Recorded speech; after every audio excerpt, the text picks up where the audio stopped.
Hey, what's up? Welcome to Movie Dumpster Season 3, Episode 26. Today we're talking The Midnight Hour from 1985, directed by Jack Bender. I'm Joel Escola. I'm Sean O'Rourke. I'm Connor Billy Butcherson McGraw.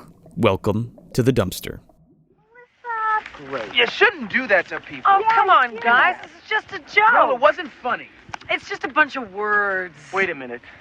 I don't think it is. Didn't anyone listen to my report today? No.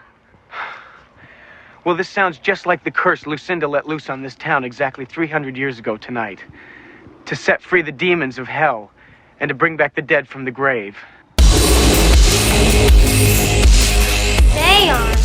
Isn't that a little chancy? I mean, this is Halloween, the night when all the creepy things are supposed to stalk the earth. It deals with demons, demon resurrection, and those forces which roam the forest and dark bowers of man's domain. The first few pages warn that these enduring creatures may lie dormant, but are never truly dead. It's Halloween, gentlemen. Halloween! Have you forgotten? They're coming to get you, Barbara. You know, it's Halloween. I guess everyone's entitled to one good scare. Trick or treat.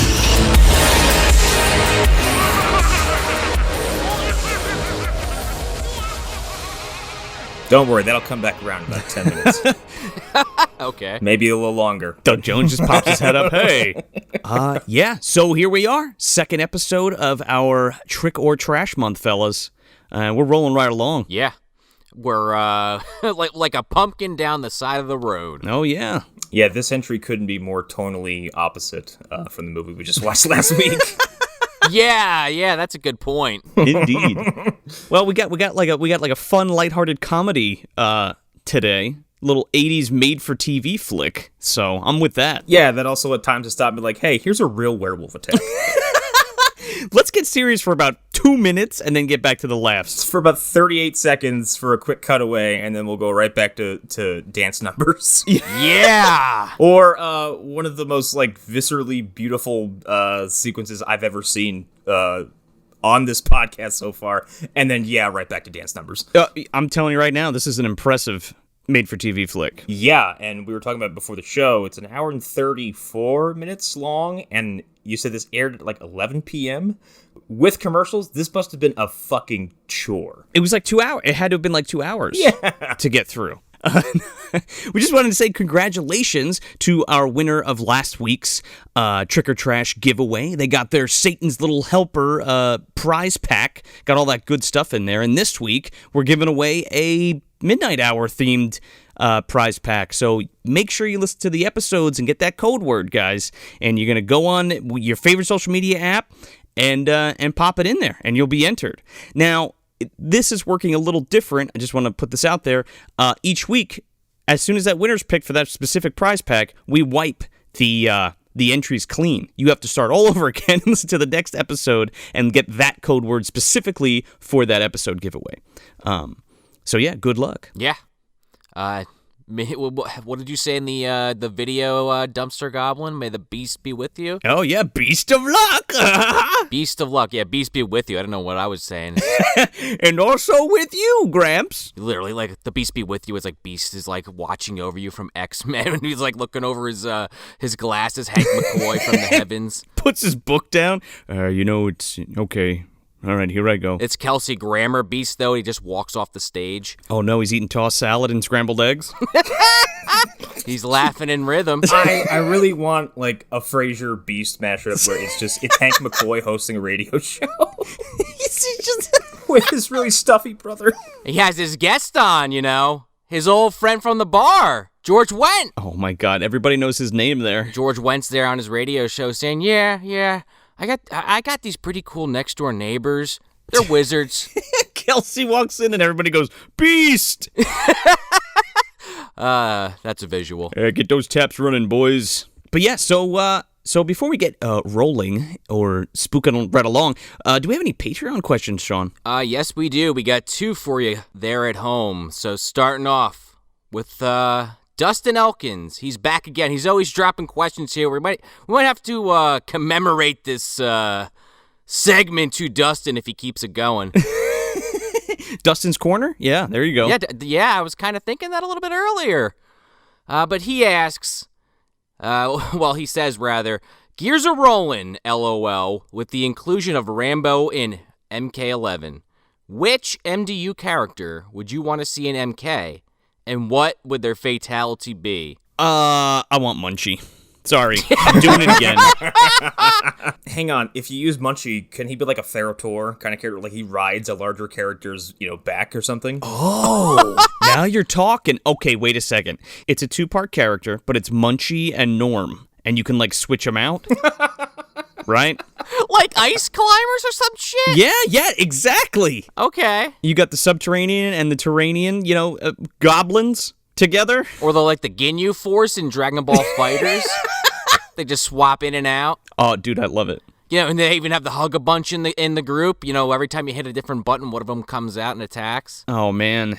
I think in Armageddon, they were like Noob, Cybot, and Smoke are just one character slot now, so it's just Noob/Smoke. Yeah. Right. So the fatality would be like Norm runs up and like busts your fucking kneecaps backwards, like your legs, and then you fall down and your crotch falls into his mouth, and then he like takes a bite out of it, and then Munchie summons a fucking pizza that cuts your head off. Like Kung Lao? I was like, please have this incorporate a fucking flying killer pizza. Oh yeah, and then after you're like falling backwards and stumbling around, like Munchie throws like a bar of soap, and then you slip on it and fall and explode into 5 million pieces of guts and rib cages. That's pretty damn good. Just like Mortal Kombat 3. Yes. The other day, I had inadvertently stepped into the character of MAGA Shang Tsung, so it seems like a natural fit there. Make Outworld great again. And his finishing move is, I don't know, he's just, racist to you or something. He puts a MAGA hat on your head, and your head just explodes. Yeah, exactly. He's being realmist. Yeah. He builds a wall around Outworld. Oh my god. We're going to put a wall around Outworld. I think GVD would be a pretty good one. Ooh, she'd be running around in that purple robe, going after people. Climbing up their back, trying to snap necks with her thighs. Oh, man, she's like Yoda in the prequels. She could be. Bopping around? Yeah. She's got her shotgun at the ready. She hits people with her wheelchair. She goes to super speed, knocks their legs off. Yeah. Well, she's got that Predator suit, so I think her fatality, she disappears, and you just hear, a cackle in the wind.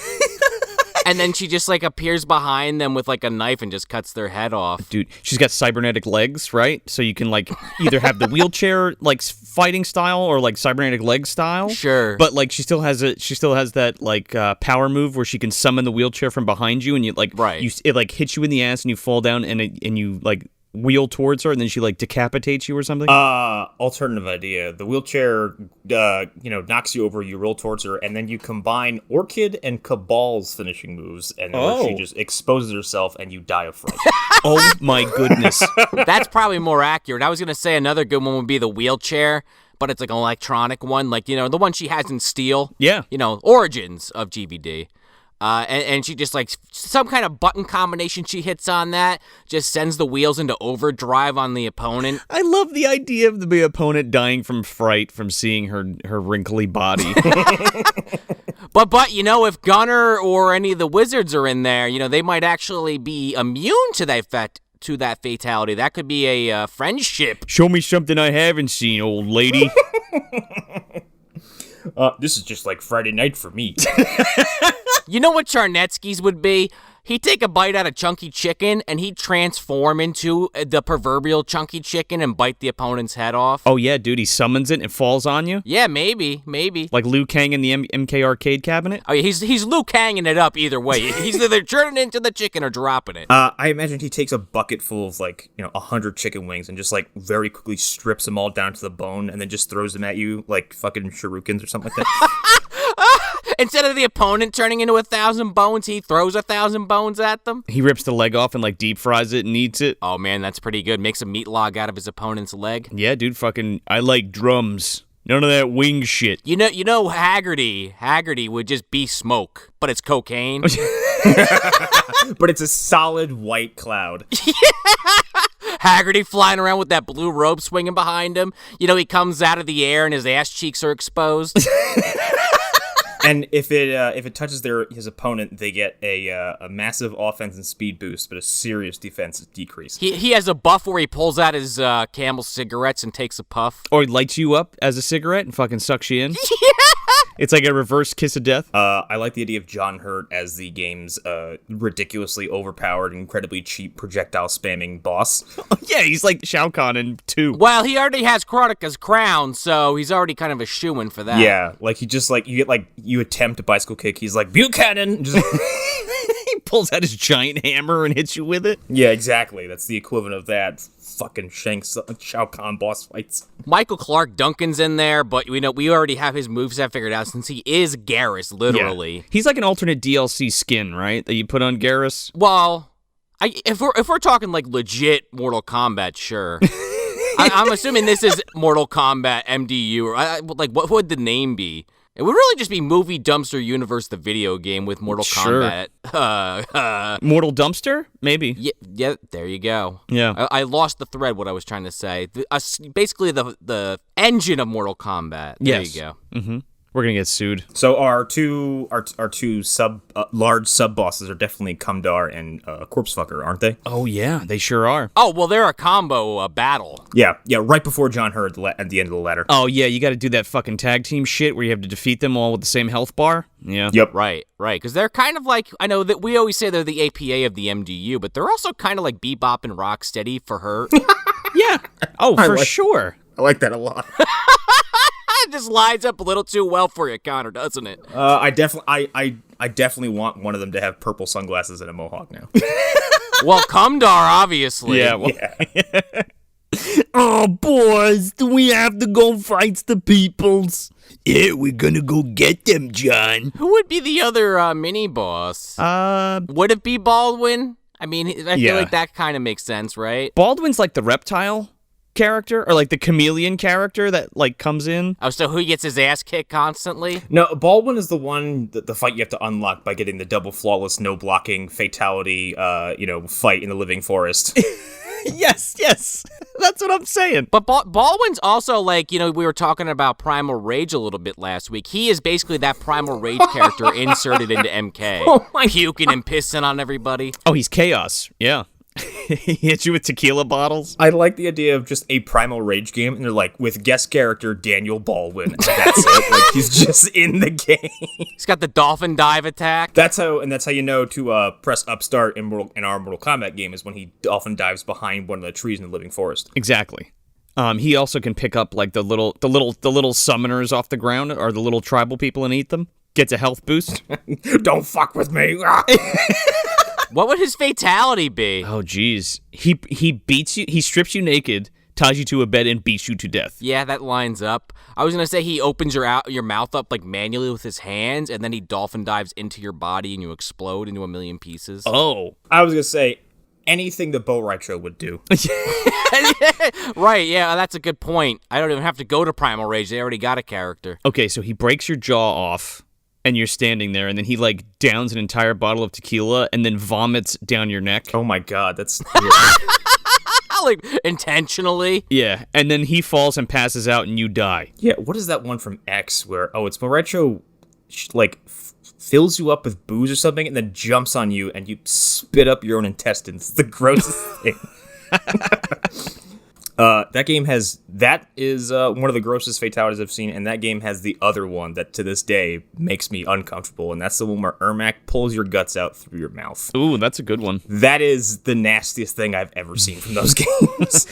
I just want to backpedal real quick. I just want to add the alternate fatality for Haggerty is he fucking rips off his medallion and summons the fucking Elfenhooten.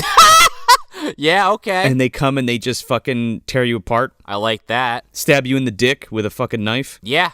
And Gunner actually was in Mortal Kombat already, so this is kind of like a repeat character. Yeah, he's just got it, again, he got that different skin on you, but the same moveset and fatalities. Right, white robe this time. Yeah. God, this could be its own episode. Not even kidding. Let's rattle a couple more off and then we'll move on. Dobby, of course. Well, yeah. I don't know if he's swole Dobby the whole time, or if that's the fatality, like he transforms for the fatality. Oh, dude, you collect 3 of those fucking spheres, power up, and then he becomes fucking swole Dobby? Yeah. I think Swoldabi is his like full meter X-ray move, where he just like suddenly gets big and then just beats the shit out of you for about 5 seconds, and then just shrinks back to normal size. Exactly. Backbreaker, he learned that one from P-Head, and then he's like doing a kick to the face and a full Nelson, like a headlock with her neck breaks. And then his fatality, I think he transforms back into Swoldabi and just like manhandles the opponent. Oh man. Does all of that move again, but like actually breaks them apart. His friendship, he makes you a cake with magic. He drops it on your head though, and so there's that. No, his friendship is just shoots himself, and then Harry Potter comes off the side of the screen. Fucking digging. Yeah, Potter just appears in the background and starts digging.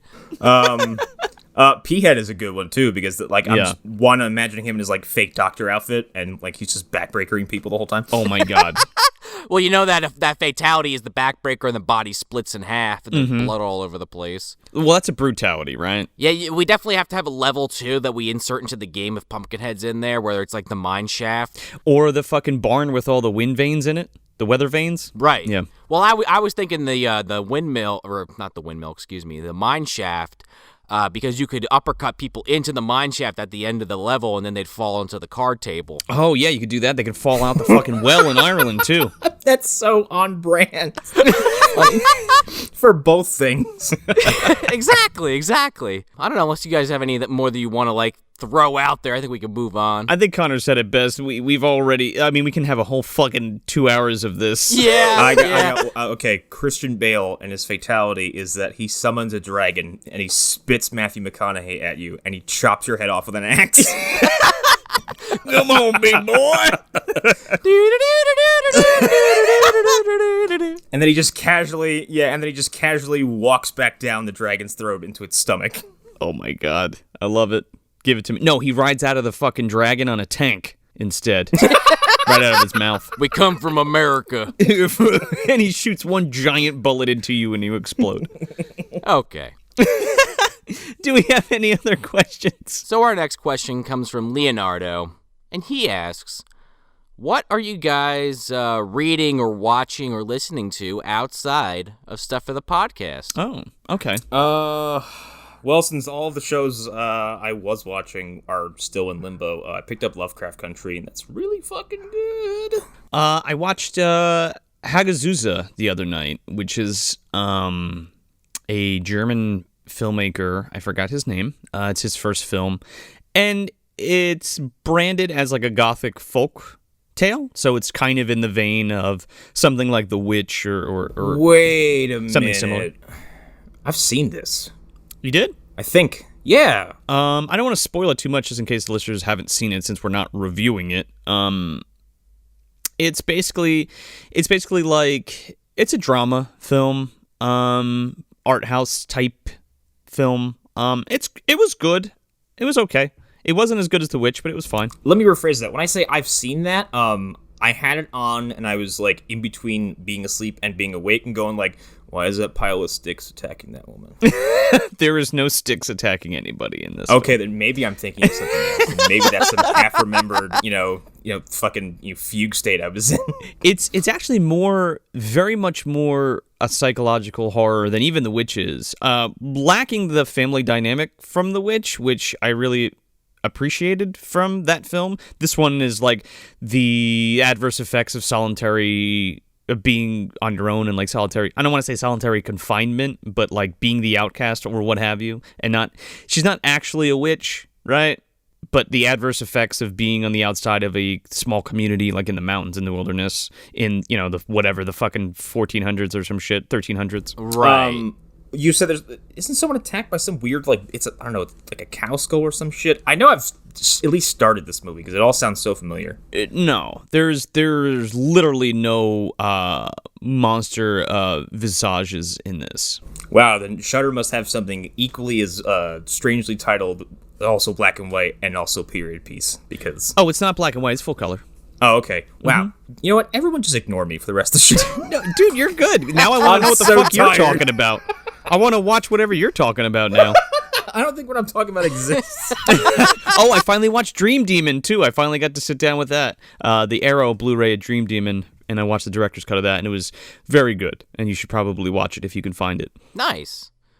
I've been pretty much just watching some Halloween movies and Halloween adjacent movies. Oh, well, that too, yeah. Like I watched The Witches, the classic movie, which is being remade, and I don't think it looks horrible. But did you need to remake The Witches? Don't fucking need it, dude. Just don't. No. Who is this for? You know, people that can't be bothered to watch a movie by Jim Henson that has like really amazing effects. I don't know. And it's that argument where it's like, well, this film will make them watch the old one. I'm like, why don't you just watch the fucking old one? You know? Well, right. It's for me because I want to watch Anne Hathaway eat scenery, okay?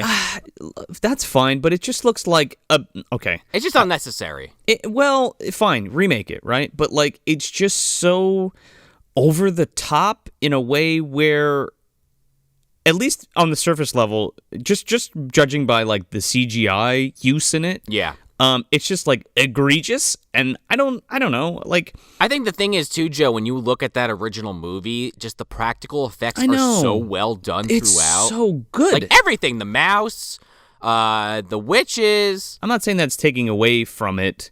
I'm just saying, like, again, you could have put that money towards something else, I guess is what I'm saying. Something new? Like a different project, right. My thing with the CGI in that movie is, like, we're in a day and age where you can make me sit through 3 movies about talking apes, and for all 9 of those hours, I forget I'm looking at digital recreations of animals because they're so fucking well done. Oh, yeah. And for some reason, like, you make these mice look like floating cartoon blobs of nothing that like are totally, immersion shattering. You fucking nailed it right there. Well, I was talking to my girlfriend about this topic exactly. Not necessarily in the context of the witches, but it was like I was like, look at Alice in Wonderland, for crying out loud. Like, I think that movie's a piece of shit. It is. But it made so much money. I just think a lot of people don't care.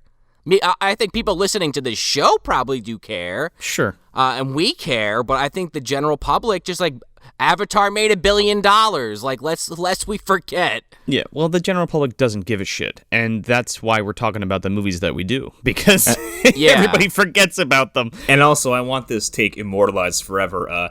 Alice in Wonderland's a piece of shit movie that is full of lots of stupid gobbledygook for 90 minutes. And they made a sequel! And it's just an excuse for fucking Johnny Depp to futterwacken for 90 minutes, and that's about it. It's a shame. Especially for Tim Burton, it's a shame. I mean, he made a fuck ton of money, but like at the end of the day, I think at the end of the day, he doesn't care. Then at that point, and that's kind of shitty in my opinion. Like, yeah. Well, the guy who made Beetlejuice is long gone. Oh yeah, I know that, and I guess that's the guy who made Sleepy Hollow is long gone. Yeah. As far as like stuff I'm consuming now, with the holiday, I started Resident Evil 7 finally, recently. Enjoy. Wait, that's your first run? This is your first run? Oh, yeah. Completely. Oh, man, excellent game. And I know very little about it. Like, I kept, major spoilers away. Like, I know who fucking shows up at the end because the internet's stupid. It's fine. It's fine. It hasn't ruined anything for me because so far the experience has been about like me putting on headphones going like, I don't want to walk around that corner because I hear the spooky old man with the fire axe just walking back and forth going like, oh son, come on, we're gonna play with you, boy. Oh yeah. when it fucking dropped, Julie and I played this like in the dark all the time. I played that in Alien Isolation with her, and she was the worst because she'd scream, and like the controller is sensitive to the sound. Oh God. Yeah. Right. Yeah. That was like a feature on the PS4, right? Yep. But I don't know. It was it was a great time. It got me back into Resident Evil again, to tell you the truth. Yeah. I'm excited about 8. It looks really cool so far. I'm so excited for you, Connor. Like, it's such a great experience. I know, yeah, because like I love Resident Evil, but I'm also like one of its biggest critics in the last like decade, and I love Resident Evil 4, but I'm like, man, did that game do some unintended damage to that series? Because like 5 is good, but also ridiculous, and then 6 is a piece of shit. 6 is trash. The problem with 6 especially was when that first trailer came out, I was so hyped for that game. And then you play for Leon for like 5 minutes. Yeah, exactly. And it's like, oh, fuck me. Yeah, they're like zombies. I'm like, yeah, but it's zombies where you're like, you can German suplex 7 of them at a time. No.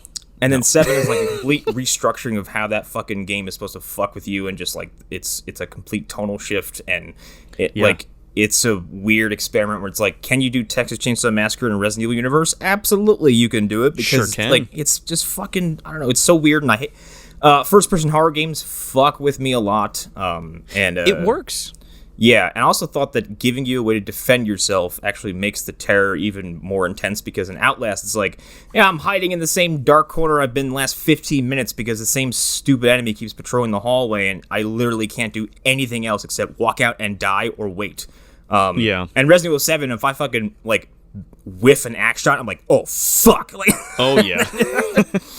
Well, that's the whole thing, right? Like, you don't get... I don't think you get weapons for a decent amount of time in that, right? Am I right or wrong? I mean, you do. I mean, once you get past, like, the first major story beat, you do. yeah.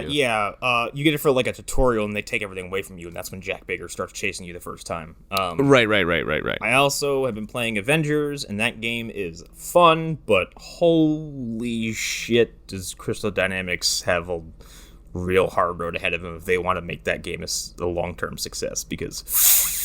You seem like you were having a good time playing it. I just don't have time to pick it up. When it's working, it's fan-fucking-tastic, because there's, like, this really, like, very simple endorphin rush from, like, I just pinned a guy against the wall with Thor's hammer, and then Cap came along and threw a shield at his face. It's just so fun. It's sweet. Awesome, and, like, just stupid superhero shit. But then it's like, oh, online stuff. Oh, microtransactions. Oh, you structured this, like, fucking Destiny and Anthem died a fucking death that should have reverberated for the industry. Apparently it didn't. And this game so far, I think the latest news was that the Steam player base is less than 1,000. That's a shame. How do you Yeah. fuck that up, huh? How do you fuck up an Avengers game in 2020 after the success of the MCU? Well, I think that's a different conversation, though. Yeah, exactly. The only other stuff I've really been doing, I mean, again, I watching movies. I watched Halloween because, you know, I always watch it every year. And I've been playing some Sinking City, H.P. Lovecraft game. Speaking of mowing down the KKK, I just finally ran into them in the game and immediately killed them. Yeah, I don't know. It's spooky season. Let's, play some weird shit, watch some weird shit. I mean, we watch it all year round. Oh, but, yeah. Especially in October. I make a point to watch even more than I normally would. Feels cozier. Oh, for sure. Like this movie. Yeah. Yeah. Before we move on, though, I want to say that running to the KKK in Red Dead 2 is a treat every time, because you can do terrible things to them. I came across dudes who were setting up a cross in broad daylight, and one of them got scared, dropped the cross, and killed the other guy. Lit him on fire? No, Or it crushed him. Oh, yeah. But anyway, moving on. So, yeah, the Midnight Hour, the made-for-TV ABC special of the week for Halloween. Directed by our friend Jack Bender, guys. Yeah. Child's Play 3, anyone? Hi, Jack. Our dear friend. Yeah, friend, in quotation marks. He's done so much TV, it's, like, insane. So besides Child's Play 3, and, like, this film, it's still made for TV, this film, though. But, like, he's directed a ton of episodes for, like, Lost and The Sopranos and Alias and Under the Dome and even Game of Thrones. Wow. On his, like, on the Wikipedia page for Midnight Hour, like, I was scrolling down and, like, yeah, I noticed Child's Play 3, but then my eyes went right to one particular entry, and that was the Lone Ranger pilot episode that never got a series picked up, starring Chad Michael Murray in 2003. Oh, I never even fucking heard of that. Oh, wow. Yeah, and I just have to giggle at, like, all the failed attempts to make the Lone Ranger a contemporary success. You can't do it. Yeah, why? Just a new idea, please. The Lone Ranger does not need to come back. Something else. But, like, it's very of its time, too, you know? Yeah, exactly. Yeah. Like, was that supposed to be, like, a resurgence after, like, that horrible fucking movie with, what was that, Channing Tatum and Johnny Depp? No, it was, Johnny Depp being a Native American for some reason. Yeah. Yeah, it was Armie Hammer, who was almost Batman, and instead had to be the Lone Ranger. Cool.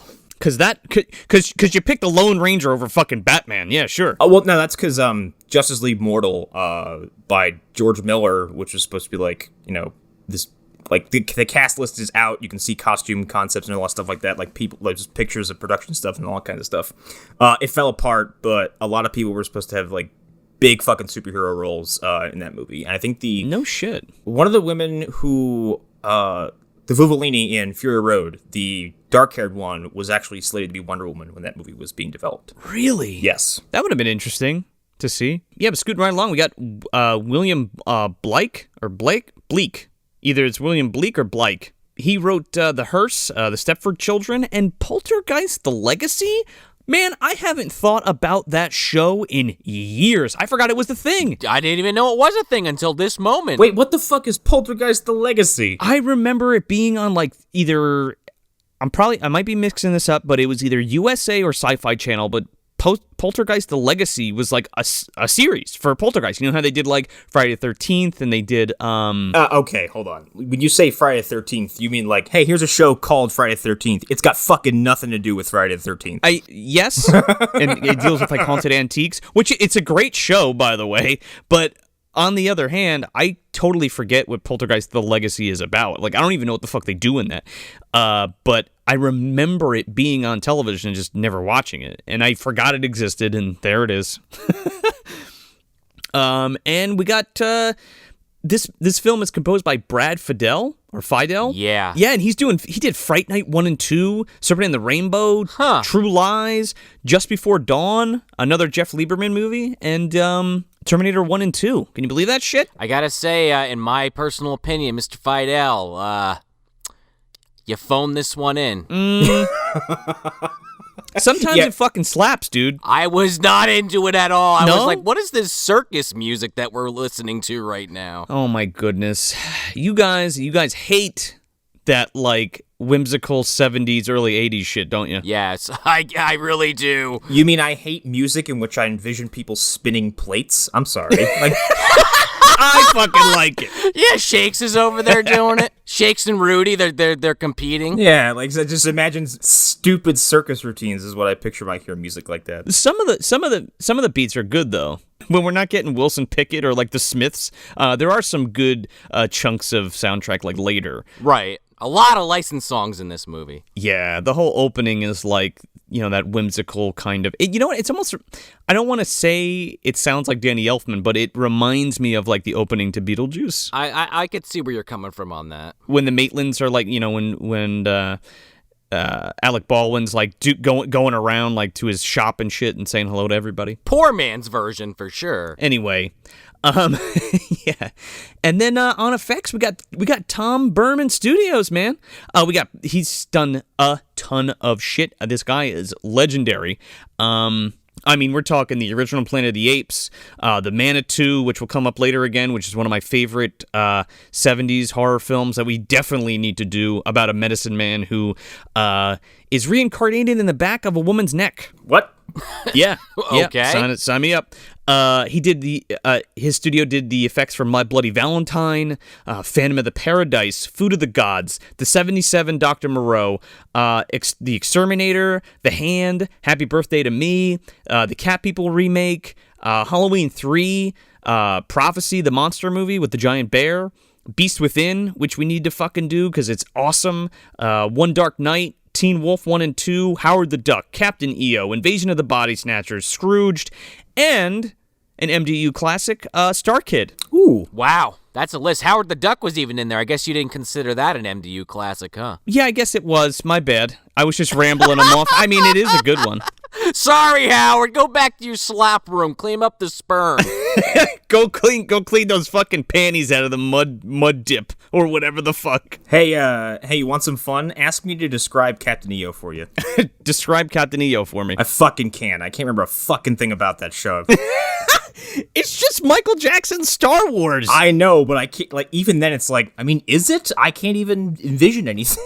It's a ride at Disney, wasn't it, for years? Epcot, dude. And it closed, and I think I've told the story before, but the last time we went a few years ago, 5 or 6 years ago, I think, it was open when we went to Epcot, and we fucking went on with the 3D glasses and everything. It was fucking awesome. Yeah, I've been on it a couple times, but again, I barely remember it. I remember it being like the 3D show with the bubbles and shit, but and it's in space, but beyond that, I couldn't tell you.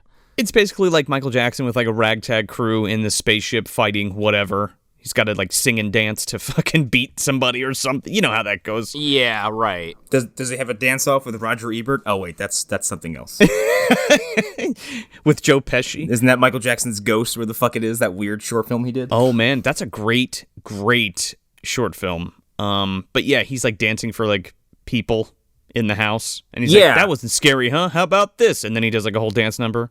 And then it turns out he's like the fucking like fat white teacher. And then he starts dancing, and then like Michael Jackson like comes out of him. He looks like Roger Ebert. Oh, he kind of does. It's good shit, man. I think that was all Stan Winston that did those effects. Yeah, I'm almost positive his studio did. I think so. Yeah, because I remember the effects from that being notable. Yeah, check it out on YouTube. Unfortunately, I don't think it's anywhere else except for like some limited edition tape that fucking came out in the 90s.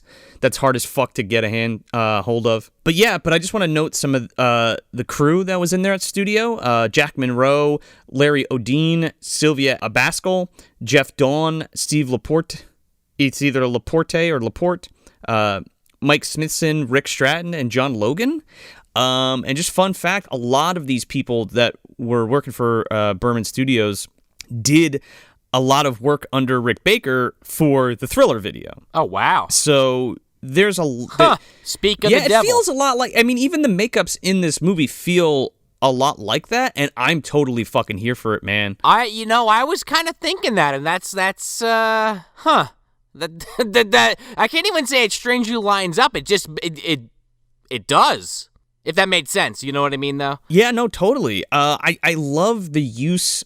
I love the zombie looks from Thriller and this. It's a lot of like pale greens and pale purples and stuff that I really like. I mean, I would argue that it's almost creepier in Thriller. Sure, no. But yeah, similar aesthetic for sure. The makeup is better in Thriller, but this isn't bad. No. It's still very good. 10-year-old Connor is fucking terrified from Thriller. Okay. Well, yeah, they also had zombies with, blood and shit dripping out of their mouths and cobwebs all over them. I think Michael Jackson's werewolf transformation is like the scariest shit, because I'm like, why does he have big fucking yellow eyes? It's awesome looking. It looks like a weird cat thing. Dude, it's well done. It's really well done. Yeah, he's a fucking werecat, dude. It's awesome. Almost time to pop that fucking The Making of Thriller in, because we watch that every year. Oh, man, I haven't seen that in a hot minute. It's so fucking good, dude. Just real quick on the home video release of this. So this premiered on ABC. This was like a special made-for-TV ABC thing that we just don't see anymore. And that's a real big reason why I enjoy this. So Vidmark releases this on VHS in 1989, and then Anchor Bay releases it on DVD in 2000, and then they also had a VHS release of it in 1999. So I don't know, they like released it on tape, and like it was that weird period where like shit was still coming out on tape, but also DVD. Right. Even like Satan's Little Helper did the same thing. Like, remember Titanic was on 2 tapes. Yes. And then the DVD came out like the next fucking year. Yeah, and you're like, why the fuck would I bother? Right. Well, it was expensive at the time, just like everything, DVD wasn't cheap. No. It's not like VHS at the time was cheap either. Like, let's remember.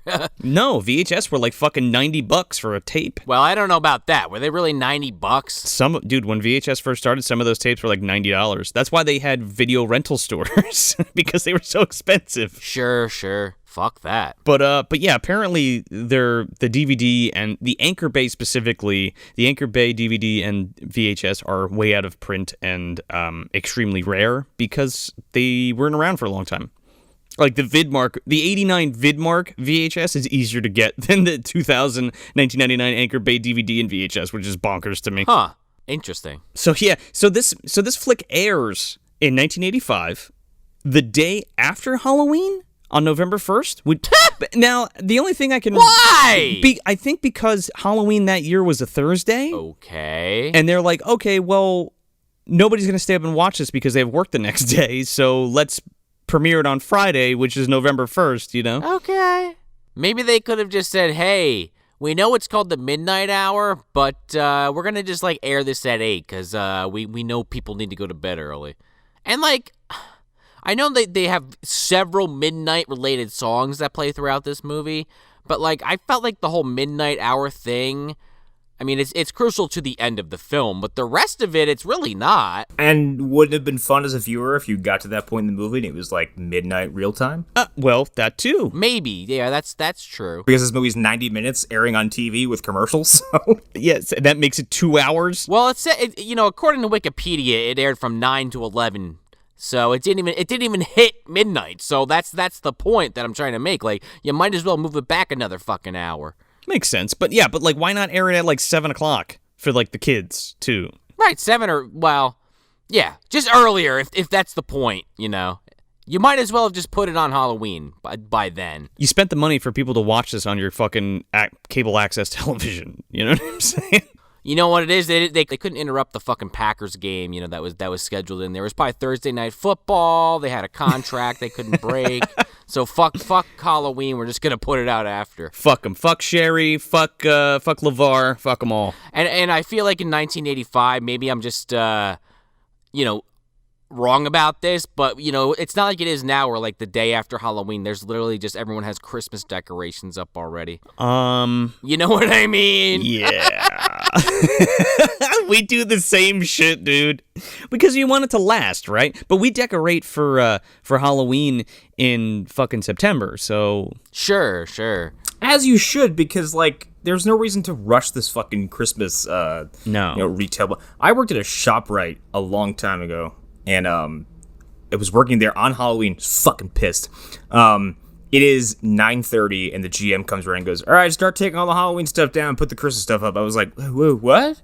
I was like, "Come on, so dude. I have to be here all night until 11:30 on Halloween, but I also have to take all the Halloween decorations down and put up Christmas shit? I hate this." Ugh. Why? Yeah, that might have been the day I walked out. What's the problem with waiting till like mid-November to do that? Like for retail stores. Right. Wait till like Black Friday. Like a normal person, you fucking whack jobs. Right. Okay, so just from a decorating standpoint, like it's a lot of work. And we go all out for Halloween and Christmas specifically. So we like to enjoy it and keep it up because it's a lot of work to put up and take down. So we want it up for a while, you know? Sure. Rightly so. So we usually keep the Halloween stuff up till we usually wait till the weekend before Thanksgiving, but we might decorate a little bit earlier this year just because fuck it. Why not? I mean, if you're like me and you live in a house where there's Halloween decorations up literally all year round. Well, yeah. Just it's also my house as well. Like there's always fucking scary shit all over the place, but like specifically like putting up, you know, the garland, the wreaths, and the trees and all that shit, you know? Yeah. There's bats and cats and skeletons here all year round. Yes. They're mingled in, you know, with little Santa hats on them. Yeah, exactly. Either of you guys want to plot crunch this film? You ever seen Paranorman? It's that. I'm kidding. Kind of. It's also hocus pocus. Yeah, it is very tropey, I guess is the word to describe it, but it's endearing. Before it was tropey, though. Yes. I lose all the fine details, but essentially there is a curse placed in a town by an old slave? She's also practices black magic. Yes. Well, she was like marked as a witch, more or less. Yeah. Yes. And in the town, you know, there's a curse that, if you say these particular words, she could come back. And of course, our main characters, due to some circumstances that they where they steal some equipment from a local museum, they find this scroll and read it and unknowingly resurrect this witch and a bunch of zombies and a werewolf, I guess. A bunch of werewolves. I love that Wolfman and his buddies show up because they heard it was a good time. Like it's yeah, man, Dracula and his son too. Yeah, they got resurrected somehow because I guess they existed before. Well, they're the demons of hell, quote unquote. So there you go. It's Zool and the Keymaster. Stay Puffs stomping downtown. Yeah. It's not Cumdar this time. Well, you know what? He might be in the shape of a giant slore, so who knows? Potentially. And then just basically all these zombies come and attack this town. And that's basically it. There's also this party that takes up about a third of the movie that characters are at. Zombies are showing up at. Everyone's having a good time. GVD's cutting a rug. Oh, yeah. But with the release of all these demons and stuff, basically, if our main protagonist doesn't seal up this specific cursed parchment paper by midnight, it's curtains, baby. Everything's gonna be it's gonna be Halloween forever, pretty much. Yeah, Elmo's crying in the corner. He doesn't want that. Shut up, Elmo. What's the downside? Oh man, Elmo wish it was Christmas every day, or it was Halloween every day. He gets eaten by zombies. Well, that's what I'm saying. The actual made-for-TV movie was Christmas every day. But yeah, you're right. I like the idea of it being Halloween. I can eat candy every day. And he's like getting all fat and shit after like the 4th week. He becomes like a giant like slob Elmo and then just gets torn apart by a werewolf. Yeah, he turns into the Blob. He's rolling down the street just eating the residents of Sesame Street. Just rolling over them and absorbing them. Let Elmo eat you! He turns into Saint Aldrich from Dark Souls 3. It's like, and then he ate until he burst into sludge. We are Elmo. Comes out of a meteor or something. I don't know. Oh man, yeah. Latches onto that bum. And the only man that can stop him, Victor Freeze. What killed the Elmo? The Mr. Freeze! Mr. Freeze! This joke doesn't work as well, but die anyway. Okay, puppet, freeze! So yeah, this movie kicks off with, like, this little boy, like, rolling up newspapers on his lawn. Wait, so have either of you been had a paper route? No. Okay, me neither. But I'm pretty sure you don't get the newspapers right in the morning and then roll them up on your lawn before you put them in your bag? Hey, maybe in 1985, this is how it was, man. It's possible. Here you go. Earn your keep, boy. Roll these newspapers up. Now I'm just thinking about the old video game, the arcade game, Paperboy. I'm just thinking about him doing that before he traversed this town that he was attacked by tornadoes and death and fucking dogs and shit. He's sitting at his house like, it's gonna be a busy day as he's wrapping the papers up. It's gonna be a busy day in purgatory. Now it's fucking werewolves and vampires? Yeah, exactly. It's so weird because, like, it opens up on this kid and it's just like... I was so convinced he was like a main character. He's like going about his business, rolling up these newspapers, takes out a fucking Rob Owens baseball card and, like, puts it in his bike rack and then slips on a Halloween 3, like, skull mask. And then it just, like, cuts really quick and Wolfman Jack is just like, hey, how you doing? It's the midnight hour. Yeah. Well, the cut is weird because it's after he tries to put the card in his spokes, like, he misses and cuts his finger open? Yeah, he, like, hits it on the chain. Yeah. And then it cuts to, like, this full moon and Wolfman Jack is just like, this is the title of the movie. Here we go. There's some kind of Wolfman Jack blood joke peppered in there for it to make sense. It's a bloody night. It's Halloween. Hell! Tonight is Halloween, and on Halloween we do the thing, and then tonight it's spooky time. Wolfman Jack. If you're bleeding, a vampire's gonna smell it from 500 miles away. Woohoo! For the youngins that don't know, Wolfman Jack was like a huge DJ back in the 80s, the 70s and 80s, and that was this is kind of his shtick. Wasn't Wolfman Jack like one of the like inspirations or motivations for Gene Simmons in Trick or Treat? Sure was. I was thinking the same thing. I was gonna have a joke where like it's Gene Simmons pops up, but I wanted to establish that it really is Wolfman Jack this time. But he's there. He's in the corner. He's ready to fill in just in case Wolfman wants to take a break. Yeah, the man always has to sit down every once in a while, wet those lips. But he's got to talk. He gets Gene in there. Needs a sip of water, man. Hurts his throat doing that voice. Tags him in. So here we just get like this montage of the town, which is gorgeous, and I'm immediately at home. I'm super cozy. It's autumn. We're riding around these neighborhoods. The leaves are falling. The colors are beautiful. Everybody's waving and shit like, thanks for the paper, Bobby, or whatever. Yeah, and then he passes by a local police officer who goes, bitches leave! Yeah. As Kurtwood Smith just emerges. Halloween, my favorite time of the year. My ass. Oh my god. Fucking dumbass. Sadly underutilized this movie. He shows up like 2 more times and that's it. And like, I know. If you love Kurtwood Smith like I do just because of RoboCop, like, so disappointed. Yeah. There's another actor that gets similar treatment that we're going to get to. Yeah. I just want to note this milkman real quick, because he comes... Oh, you mean Clint Howard? Oh, yeah. He comes back in a big way later that I just want to note. Yeah. And so we're basically taking around this town. There's this, and then there's like this giant wide shot of like town square, and it's just really beautiful. And this is a Pitchford Cove, the picturesque Halloween town. It's like a Leave It to Beaver town, basically, but it's 85. Yeah, well, we're in Maine, baby. So, or New England, rather. What, I don't know if we're in Maine specifically, but yeah. Right. I think we're in the Boston area because there is a line dropped at one point mentioning, if I remember that correctly, that Boston specifically. New England is... I hope that I can live there in some capacity in my lifetime because I love it so much. It's a really nice area. I fucking love it so much. When this kid like pedals by a cemetery, he throws one of these rolled newspapers at the groundskeeper. I swore up and down that it was Pete Postlethwaite. It looks just fucking like him, but I even looked it up. He's not in the fucking movie, but yeah, it's uncanny. I totally missed that guy. And for a minute, I was like, is this like an MDU holiday special? What's happening here? What we get? Well, kind of. A little bit, a wee bit. Wait for it. It's coming.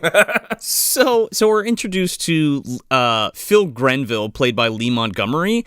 And I was like, this guy looks so fucking familiar. So I looked him up, and he's fucking David from Burnt Offerings with Oliver Reed and Karen Black.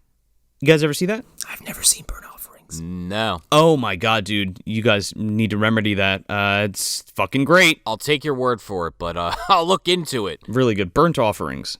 And he's like having breakfast with like and his little sister's there and his mom's there. He also looks like a young Stephen King in the worst way possible, where he has giant fucking soda bottle sunglasses and awful hair. He's also playing that character where it's like, well, he's a nerd, so and he wears glasses, so he's ugly, but he's like super handsome. Yeah, he's like, what's his nuts for Monster in the Closet? Yeah, exactly. Yeah. Sure. Takes his fucking glasses off and people get like captivated by his beauty. I mean, he's not like crazy super handsome, but he's a good looking dude, and like it's just ridiculous because it's one of those things like, you know, She's All That or whatever, where it's like, oh, she wears glasses and wears a weird shirt, so she's not attractive. And it's like, yeah, I don't think so. Well, right. I mean, he's not Paul from Dungeon Master, but yeah. No.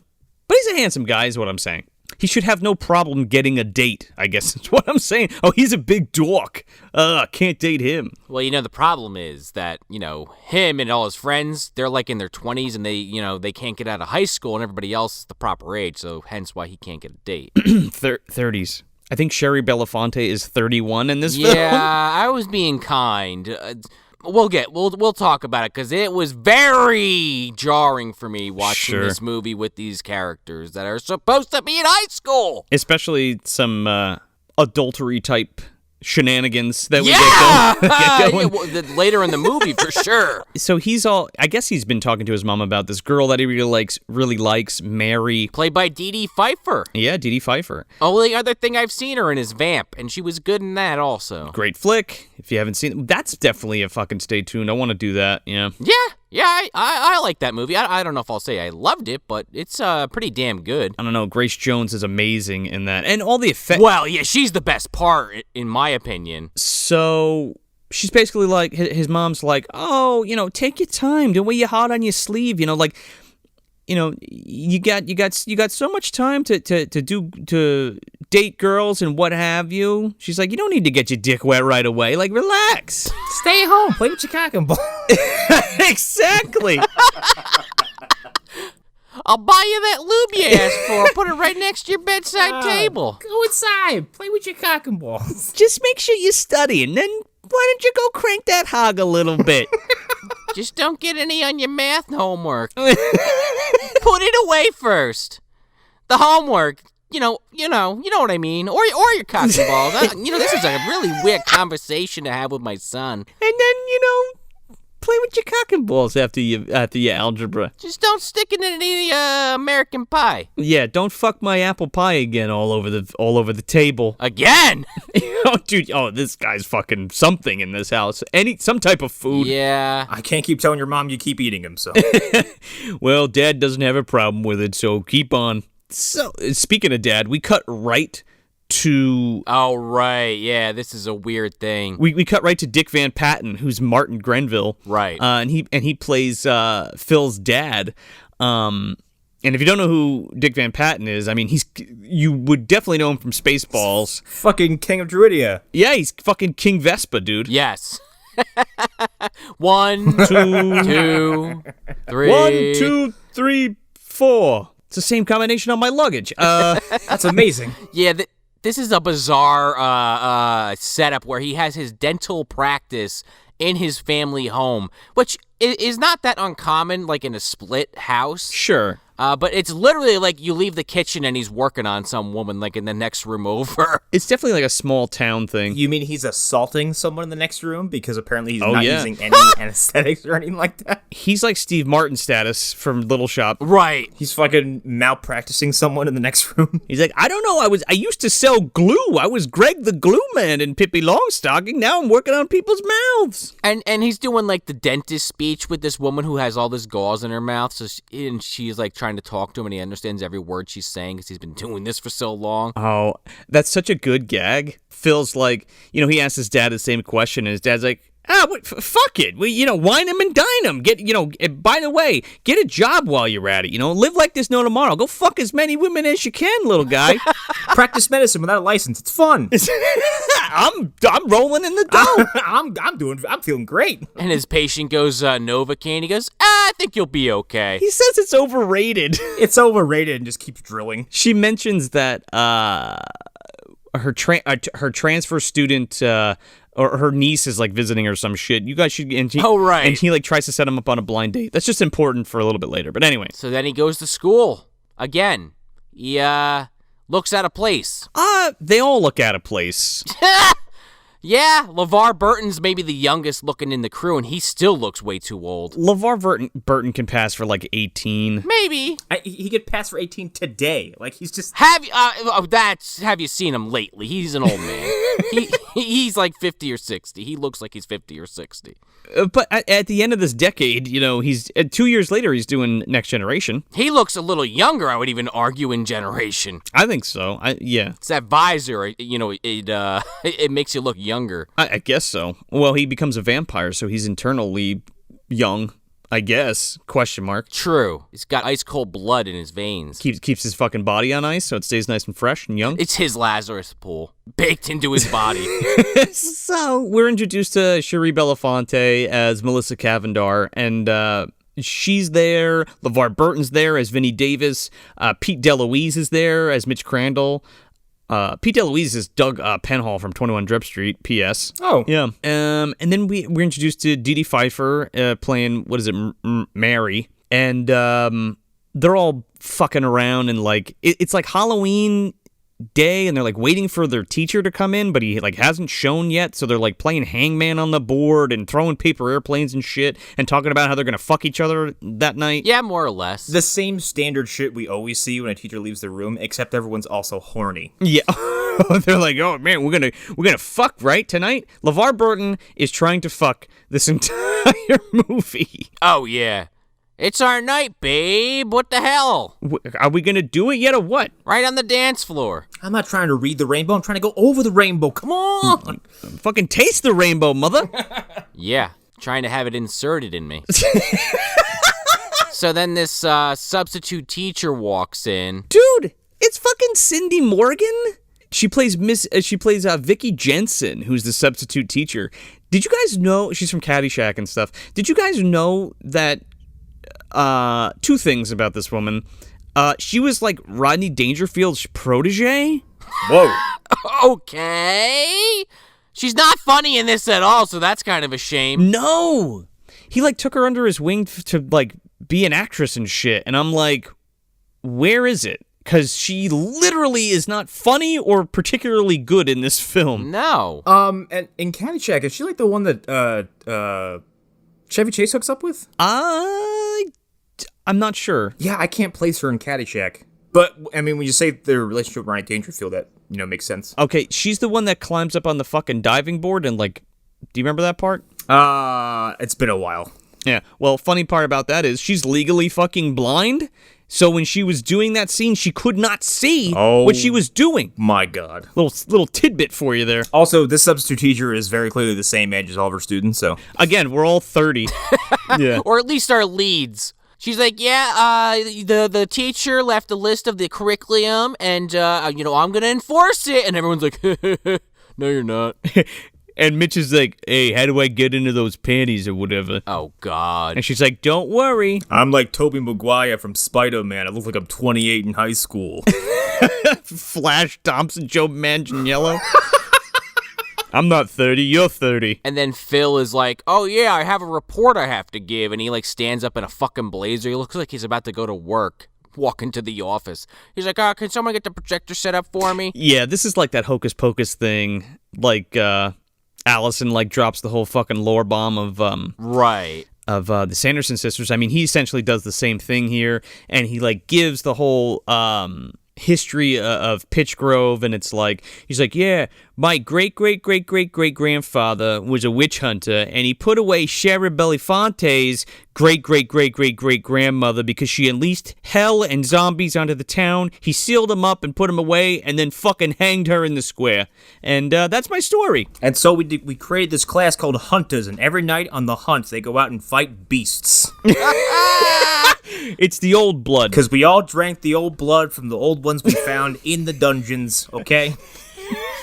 Yeah, it just, visually you're like, this is a Bloodborne lore dump? What's happening here? I think it's kind of hilarious that Phil just, drops this lore about this other, his friend you come to find out. His grandma, yeah, she was a witch. The whole fucking town hated her, so we killed her. Hey, Melissa, it's your great-great-grandma. Don't let anyone in class forget that. I'm just going to really call that one out for some reason. Sherry's like, yeah, we all know that. Duh. Because there's a fucking museum about it. Isn't it weird that you're not doing this report? He's like, I just get my jimmies off of telling everybody. I don't get this many eyeballs on me. I'm usually in the back of the room being ignored, so. I'm going to exploit someone else's family history for the sake of a report. He's like, okay, so my grandfather was white and your grandmother was black, and then he hung her. Right. And they're like, thanks for that. Read the room, buddy. Because in everybody's head, they're like, yeah, goblins and zombies and vampires don't exist, and your grandfather just was a racist asshole. It was a racist asshole. And he's like, no, it was true. There was a scroll and everything. There was a black candle, and my grandfather lit it. And he was a virgin. Basically. At the time. She wouldn't put out, so he lit the fucking candle. So after our Hocus Pocus lore drop, they're like, yeah, what a great story. Okay. And then they come up with this fucking scheme. Oh my God. I guess they all hang out. Even though they're busted on this guy's balls the entire time he's giving the report, they're buddies with him. Yeah. Oh, LeVar drops a fucking book at one point to distract him. Yeah. Yeah, to distract him or get him in trouble. And then Mitch is like, I got a really hot idea. Why don't we steal the costumes from the museum to be the people that he just told a report about that we say we didn't listen to later? He's the lamest cool guy in school I've ever seen. He's like, yeah, let's go steal the historical costume from who gives a shit? How bored are you? They're dressed like pilgrims. Yeah. People are going to be like, oh, you're Nathaniel, whatever, and Lucinda? No, nobody's going to know who the fuck you are. You look like a vampire and a fucking pilgrim. Well, the thing is, though, they make a very clear point that this town, due to it being small, everyone pretty much knows the history of it. So, in any other circumstance, I'm with you on that, Joe, but in this particular instance where they're saying, everyone in town knows this story and what they looked like, what did you think was going to happen? I guess so. And the big thing is, they go through all this trouble, and then nobody gives a shit. Well, one guy gives a shit, and he is drinking angry about it, okay? Oh, I can't wait to... Don't spoil it. I can't wait to get into him. I love that man so much. So they're watching... They're casing the joint, and there's, this guy there. I forget his name. I think it's, Lester or some shit. Who could give a shit? He's wearing, a caterpillar hat, like the fucking backhoe company. Yeah. And he's got these two German shepherds in his truck, and he's, feeding them fucking, chicken livers or some shit. I gotta say, these are some beautiful-looking dogs, though. Oh, yeah. Yes, they are. They are German shepherds, though, right, Connor? They're probably Malamute shepherd mixes. But, yeah, they're like, yeah, he's protecting the joint while it's closed. Because I guess Phil works there, or he has a connect there. How does he know this information? Question mark. Also, what created the necessity for a creepy man to walk around with two snarling dogs to protect the fucking local museum? They never know. Someone's going to steal these costumes. It's a real threat for the town. Yeah, someone's going to come in and steal this cheap replica of, outfit from a man who's been dead for 300 years. They not only that, but it's the actual outfits that they wore. But I think my thing is like there's an entire police force. Why are they hiring fucking Joe Bob Fuckface to like go out there and like patrol the town with these two German shepherds? Well, I think the police just don't give a shit at all. So it's like the owner of the museum has to hire this fucking moron just so they have something. I guess they have a problem with people breaking in and steal these fucking costumes. Right. Well, clearly. Because that's exactly what these these adults do. So they're taking all the shit off of these mannequins. And LeVar Burton, LeVar Burton is literally the catalyst for all this bullshit. He's like, what's in here? And he's like, oh, Phil's like, oh man, that's just the archive. Like, we don't go in there. And he's like, oh really? And then he kicks the fucking door down and they go into the basement. Yeah. It's like wedged shut. Like he's really got to put some elbow grease into it. And Mary's like taking shit off the shelves. She's like, yeah, we should bring this to the party and decorate with it. I'm like, what are you talking about? This expensive-looking shit that's probably like hundreds of years old. I would have my keys, and I'd be in my car, already on the way home, and be like, fuck these morons, all right? They're going to wake the dead or some other bullshit. Yeah, well, we forgot to mention that Mitch's dad is like the highest ranked judge like of the town, so he's just going to get everybody out of trouble if anything happens. The definition of white privilege. Oh, for sure. But they're like, okay, yeah, this is kind of more than we expected. Grab that random-ass trunk that's on the ground that's definitely not going to become plot relevant. We'll throw it all in there. Why is it glowing green? Phil's like, that's my family's crest on that. And he opens it up. He's like, oh, shit, look at all this stuff. And then Shari like breaks like a bottle.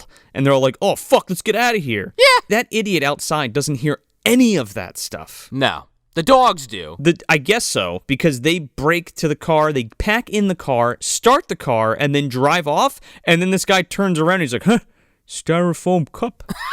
Like, he didn't hear anybody inside the fucking building. What are you talking about? And you heard these guys across the street. The sad thing is he's probably deaf, and he just is afraid to tell anybody. Oh, man. He's deaf or something? Because he would never get hired again to protect anything. This is true. Everyone knows he's deaf, but they just feel bad. Oh, my God. This poor fuck. Right. Like, he's got those dogs just in case something happens. They usually alert him. And they're like, yeah, man, so where are we going to go? We got to try these costumes on. They're like, oh, we can't go to my house. Not my house either. And they're like, what about the cemetery? And LeVar Burton's like, fuck yeah, man, it's Halloween. We're going to go try this shit on at the cemetery. Yo, I know this big old burial mound where there's something like Pumpkinhead or something buried there or something. Jason's there, I think. I think he's buried in there somewhere. Oh, sure. And again, somebody's pissing on Lionel's mom's grave. Yeah. Uncle Sam's killing a few punkers. Mm-hmm. Where to go to? The graveyard? The graveyard, yeah. Yeah. Somewhere in there's some acid rain raining on some graves, and zombies are coming to life. Mm-hmm. Yeah. Quigley's in there. She's naked, of course. Shocker. Oh, yeah. She's dancing on that sepulcher, man. I would love to visually map out this graveyard. What's stopping you? Top-down view. There you go. Spooky Halloween graveyard map. Maybe a giveaway for next year. Like, is it an amusement park map? Okay, well, we just passed Return of the Living Dead. Now we're going past Brain Dead, and there's Uncle Sam. Yeah, you are here. All right. And on your left, Dougie Woolley with Satan Man. Poisoning candy. Big thumbs up. Wave to them. It's Satan. Can't you tell with the gray complexion? No? Well, we're telling you it is. Wave, Satan. So kick up that fucking Wolfman again. He's like, oh, wait, it's fucking Halloween night, so let's spin that motherfucking Wilson Pickett. Midnight Hour kicks up TM. And there we go. Yeah. He's kind of like the I can't remember the title, but the DJ in the Warriors, where she's like kind of addressing the plot and playing music that's, relevant to whatever's happening. Or like in The Being, Hell of a Storm. Oh, there you go. Hell of a storm! Hell of a storm.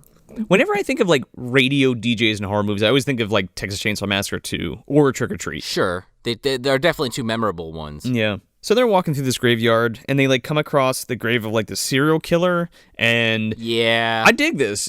This reminded me of Night of the Creeps because it was like a little bit, yeah. Because it was like, because Mitch is like, yeah, my dad put this guy away for killing like fucking 6 kids or some shit like that, and they gave him the fucking chair, and he's like, yeah, your dad killed him. He's like, my dad didn't kill him. He just sentenced him to death. The Scolari brothers. Yeah, exactly. Might as well. The blue thing I got from her. Could you imagine Kevin McCarthy in that scene? Oh my god. I would love it. Well, he would just be the judge. It would be fucking great, dude. Yeah, no. It's already great, but it might elevate it. But instead of a gavel, he has like just a glass of whiskey. Oh, and he's just getting fucking shit hammered. Yeah. The fucking ghoulies pop out from behind his fucking his bench.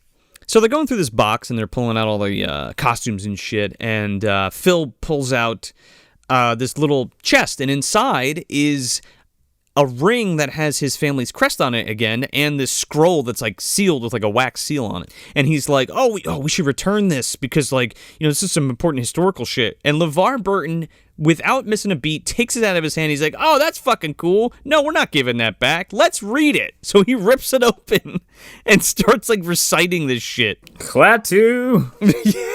But then Melissa ends up reading the entire thing. Yeah, it's a good gag because Phil's like, oh, we shouldn't be doing that. And Shari Belafonte is like, yeah, you shouldn't be doing that. I should, because it's my great-great-grandmother who was the fucking witch. And you put my entire family on blast at school today, so guess what? I'm reading this whole thing, you cocksucker. And she does. Yeah, and no immediate results, so obviously nothing could have happened, right? Well, this is the first time shit kind of goes dark for a second, where it's like, oh, this is like a serious thing, because like so far everything's been very like lighthearted and funny and goofy, and right here we get one of those first things where it's like she's reciting this and everybody is scared to death because she like she's reading it like really strange, and then she like feigns like passing out, and she's like, gotcha. No, she says, just kidding. Oh, yes. Taking a tip from fucking Boogity himself. He pops up in the corner like Dan Forden from Mortal Kombat, like, haha. Just kidding. Yeah. Boogity. Boogity boogity boo. Yeah, it's Richard Masur, and he pops in. Yeah. Just kidding. Rubber eggs. That's how you unlock Daniel Baldwin. When you're in the graveyard level, yeah. And John Astin, apparently. Well, he's like the Babadook. He's a secret boss. Well, yeah, he would be in this MDU game. He'd be the toasty guy. Well, he was just in the basement where they got this trunk from. Yeah. The Historical Society. No, yeah, he was hanging out down there. Him and Clint Howard were cleaning up down there somewhere. Yeah. That's right. It's the historical. He's like down there. He's like, what do you? Oh, well, no, wait. I'm not expecting you. As you were. He's covered in cobwebs. Are you here to buy a house? No. All right, do what you want. I'm going to sell you this real nifty skeleton switch that turns on your house lights. By the way, I'll be in all of your houses later on some point tonight. Just don't mind me. Just idling. Yeah, hanging out in the shadows, as I do. So she recites this, and the last line's like, life to the dead, death to the living, demons arise. And then everybody's, nothing happens. Arise, chicken, arise. And they're Phil's like, what are you guys doing? He's like, didn't anyone listen to a report today? And they all collectively are just like, no. No, who the fuck would do that? Yeah. So he's like, but if you read from the scroll, the dead people and the zombies in hell will be unleashed on Earth. And they're like, oh, let's get out of here. And then, cue Thriller. And then the entire Butcherson clan rises from the dead. There you go. Now it's full circle. Oh, man, it's so good. Like, okay, so we talked about this being, like, akin to, the Thriller music video and how they all come out of the ground and shit like that. And it's pretty fucking awesome, especially for a TV movie, because it's like a pretty lengthy montage of, like, all of these zombies and shit, like, bursting out of the ground and, like, these big explosions of dirt and shit. I love this because at some point they cut to a mausoleum, and inside are various zombie corpses just piled on top of each other like they just finished a night of drinking. That's not how it works, though. Not at all. It is a funny visual, I'll give you that, but I was like, what? Exactly. I was like, hold up, are you telling me this town just has one mausoleum? They're like, all right, throw them in there, and they just pile on top of each other. The families don't care. They don't want any, fuck it. Yeah, throw them in. We don't want to pay for it. We're saving a buck. And they enter the scene by the door of this mausoleum just fucking exploding, and they all just wander out. So good. We get Vernon Nestor too, that psycho killer that I was talking about. He fucking bursts out of his grave. Right. And then Lucinda Cavender herself comes out, played by Janelle Allen. In perfect condition, by the way. Yeah, a lot of these guys who are very dead are all in very preserved. And then Wolfman shows up and he's like, I'm here too, and then he runs away. Yeah, I'm gonna launch out of a fucking mausoleum, like out of the top of it. Is that Lawrence Talbot? Is that who that is?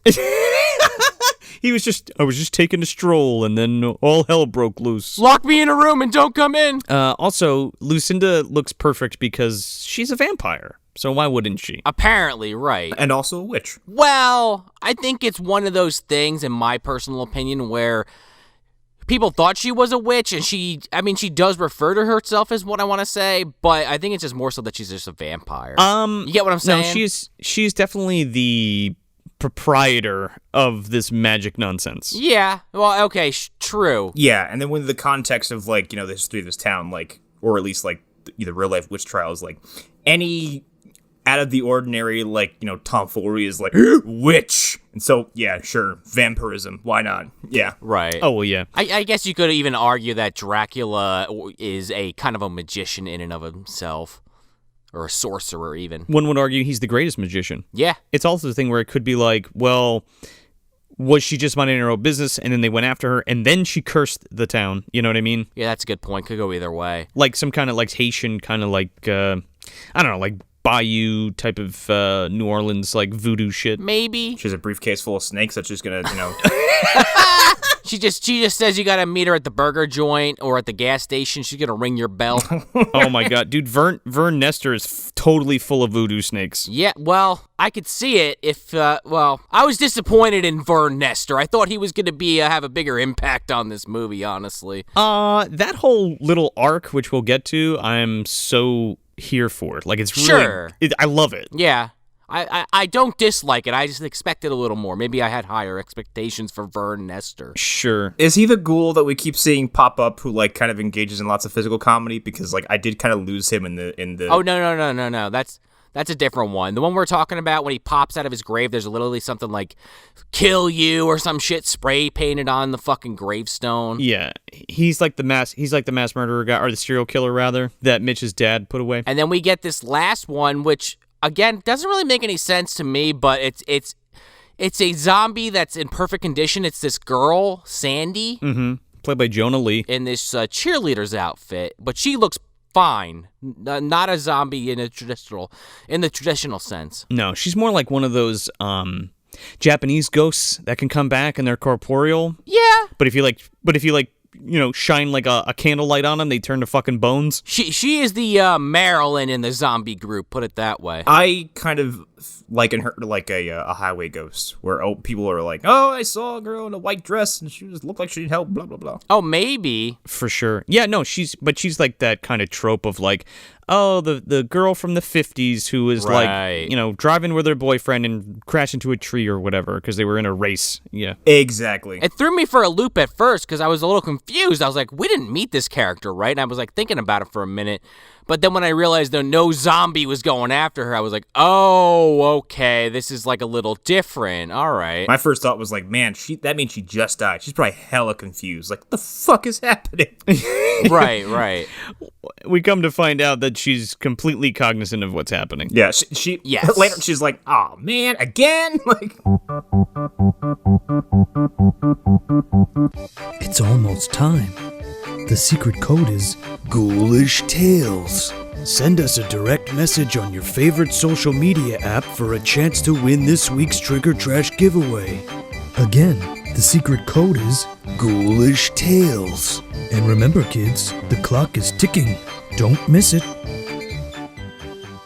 Real quick, before we cut, there's this big explosion and this giant tree falls down, and then this little man crawls out. Oh my god, I love this guy. Yeah, he's credited as Elf in this movie, which I think is kind of fucked up. Oh no. What the fuck? But he's played by Joe Geeb, who I told you I was going to bring the Manitou back, but he plays, like, when the Manitou first comes out of the woman in the movie, it's played by a little person, and it's this guy in the makeup.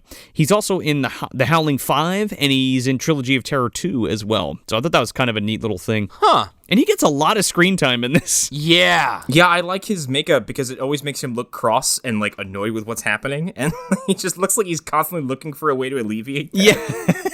He's got some good gags, dude. Yeah, he's like, I'm so fucking annoyed. Like, ah. And then we kind of go to Phil's house. His dad opens the door and he's like, trick-or-treaters. He's like, here you go. Take as much candy as you want because I'm a dentist, so eat it all. Yeah, he wants more patience. Exactly. Yeah, he's like, I wish Halloween was every day so I could make a bunch of money. Rot kids' teeth out. Extra legally. Is this where we see for the first time this very bizarre, to me at least, costume that Phil has on? Yeah.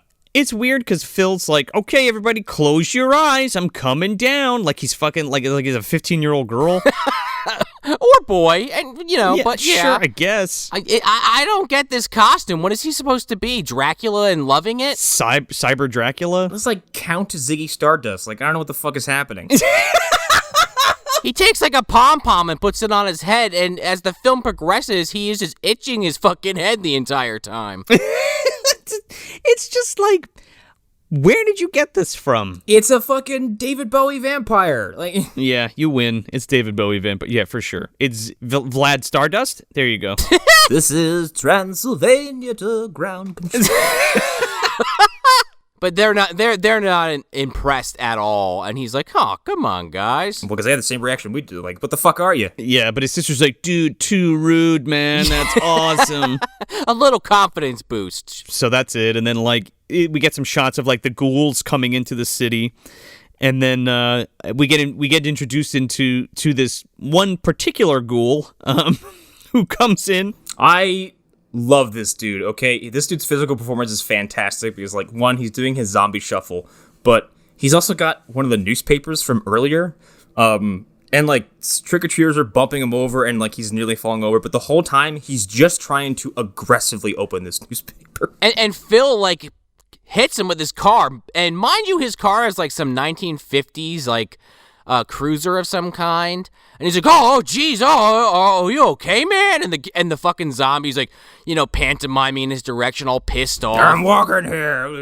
Yeah. I mean, if I hit a guy with my car and his reaction is to just like be kind of annoyed and just walk away, I would be extremely alarmed. I want to keep tabs on that guy the rest of the night. It's so strange, too, because this particular zombie is played by Mark Blankenfield, and I'm almost positive it's him, but he was in an episode of Tales from the Dark Side called The Bitterest Pill, where he, like, invents this fucking pill that lets you recall all of your memories and, like, information, so it, like, makes you super, super smart. Huh. It's a really good episode, but anyway. Now, is this where he bumps into Sandy also? I think it's like either right after this scene or... It's after this. We go to Mitch's house, and we get motherfucking Kevin McCarthy, dude. Yeah. My God, like, you don't even get a chance to breathe before he's already kicking your door down. His mouth is full of the scenery. Yeah, if he wasn't a raging drunk, I'd be on his side because... He's right. His son's an asshole for stealing this. Oh, for sure. But put the fucking bottle down. Kevin McCarthy, by the way, fucking Ghoulies 3, Twilight Zone the movie. Those are my two favorite flicks that he's in. UHF. Well, I love the fact that he's drunk in this because, like, yeah, his son's an idiot and, you know, did the bad thing. But, like, the way he's reacting to it, he's like, you'll hang for this. I won't cover for you. You'll burn forever. I'm the judge. You're making me look bad. He's like, what do you think? You can just run around the fucking town and do whatever the fuck you want because I'll save you? Fuck you. He's like, shut up when you're talking to me. Like, it's a cardinal sin. Like, they'll never recover from this public, you know, scandal. You stole everything from the museum, didn't you? If you get caught, I'm gonna get you. You stole that pilgrim outfit in the blunderbuss. I saw you. But, like, what if you spill mustard on it? Like, how you getting that out? You're not.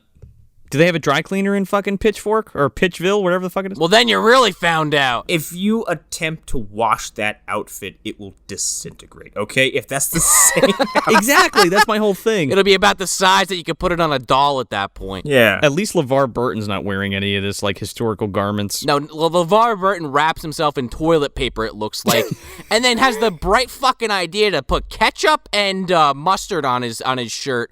And me and my me and my girlfriend are watching it, and we're like, Jesus, that's gonna smell so fucking bad in like 5 minutes. That was the only thing I could think of is like, you're gonna smell like old fast food in like 45 minutes. So Mitch fucking leaves his dad's house, and these trick-or-treaters come up, and they're like, trick-or-treat, and he's like, trick, you fuckers. Right. And then Mitch goes and picks up LeVar Burton. But we gotta kick up that fucking Wolfman again, dude. He keeps popping his head in. He's like, it's me, the Wolfman. Give her a love bite, because it's Halloween night tonight. All right. Here's some more music for the movie. While this is happening, we do get that scene where Phil, he sees Sandy, and he's like talking to her, and she's, firing off all this 50s lingo, and he's like taking a backpack, like, huh, fuzz. He has a fucking daydream that he's like making out with her, and she's like, hey, yeah. She's like, what are you doing cruising around in fucking that stupid face? And he's like, oh, this isn't for cruising, this is for Halloween.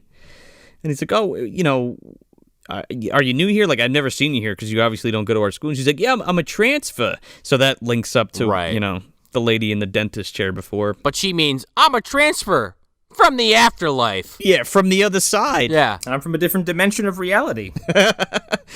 And he's like, all right, well, we're having a party at the Cavender house. And she's like, yeah, I know what it is. It's spooky. He's like, all right, well, if you want to come hang out, I'll be there. Bye. And she's like, see ya. And she goes on her little side venture. We fucking slam cut to LeVar Burton opening a refrigerator and, like, eating cake with his fingers. Well, right, and this is where he pours fucking ketchup all over his chest. He fucking sprays... He's, like, covered in cheesecloth, and he sprays ketchup all over himself, and then smashes a fucking egg on his chest. Oh, that's what it is, an egg, not mustard. I have a headcanon that he is just, like, blitzed out of his fucking mind the whole movie, that he just, like, smoked the fattest joint right before leaving the house. Well, he got teleported back in time with Baldwin and the rest, and he forgot what he was supposed to do, and he had a few years here where he went back to high school because he never really got an education in the future. No. And, no one ever questioned it, even though he looked older than all the students. Yeah, he hasn't hit his bad hat phase yet. I became a mutant who hunts other mutants because I smoked pot in high school. Because I poured ketchup on my shirt like a fucking moron. The choices I made led to this moment, Baldwin. And then he goes blind, and then he joins fucking Starfleet. It's a whole thing. Yeah. And then he comes back home to be killed by Malcolm McDowell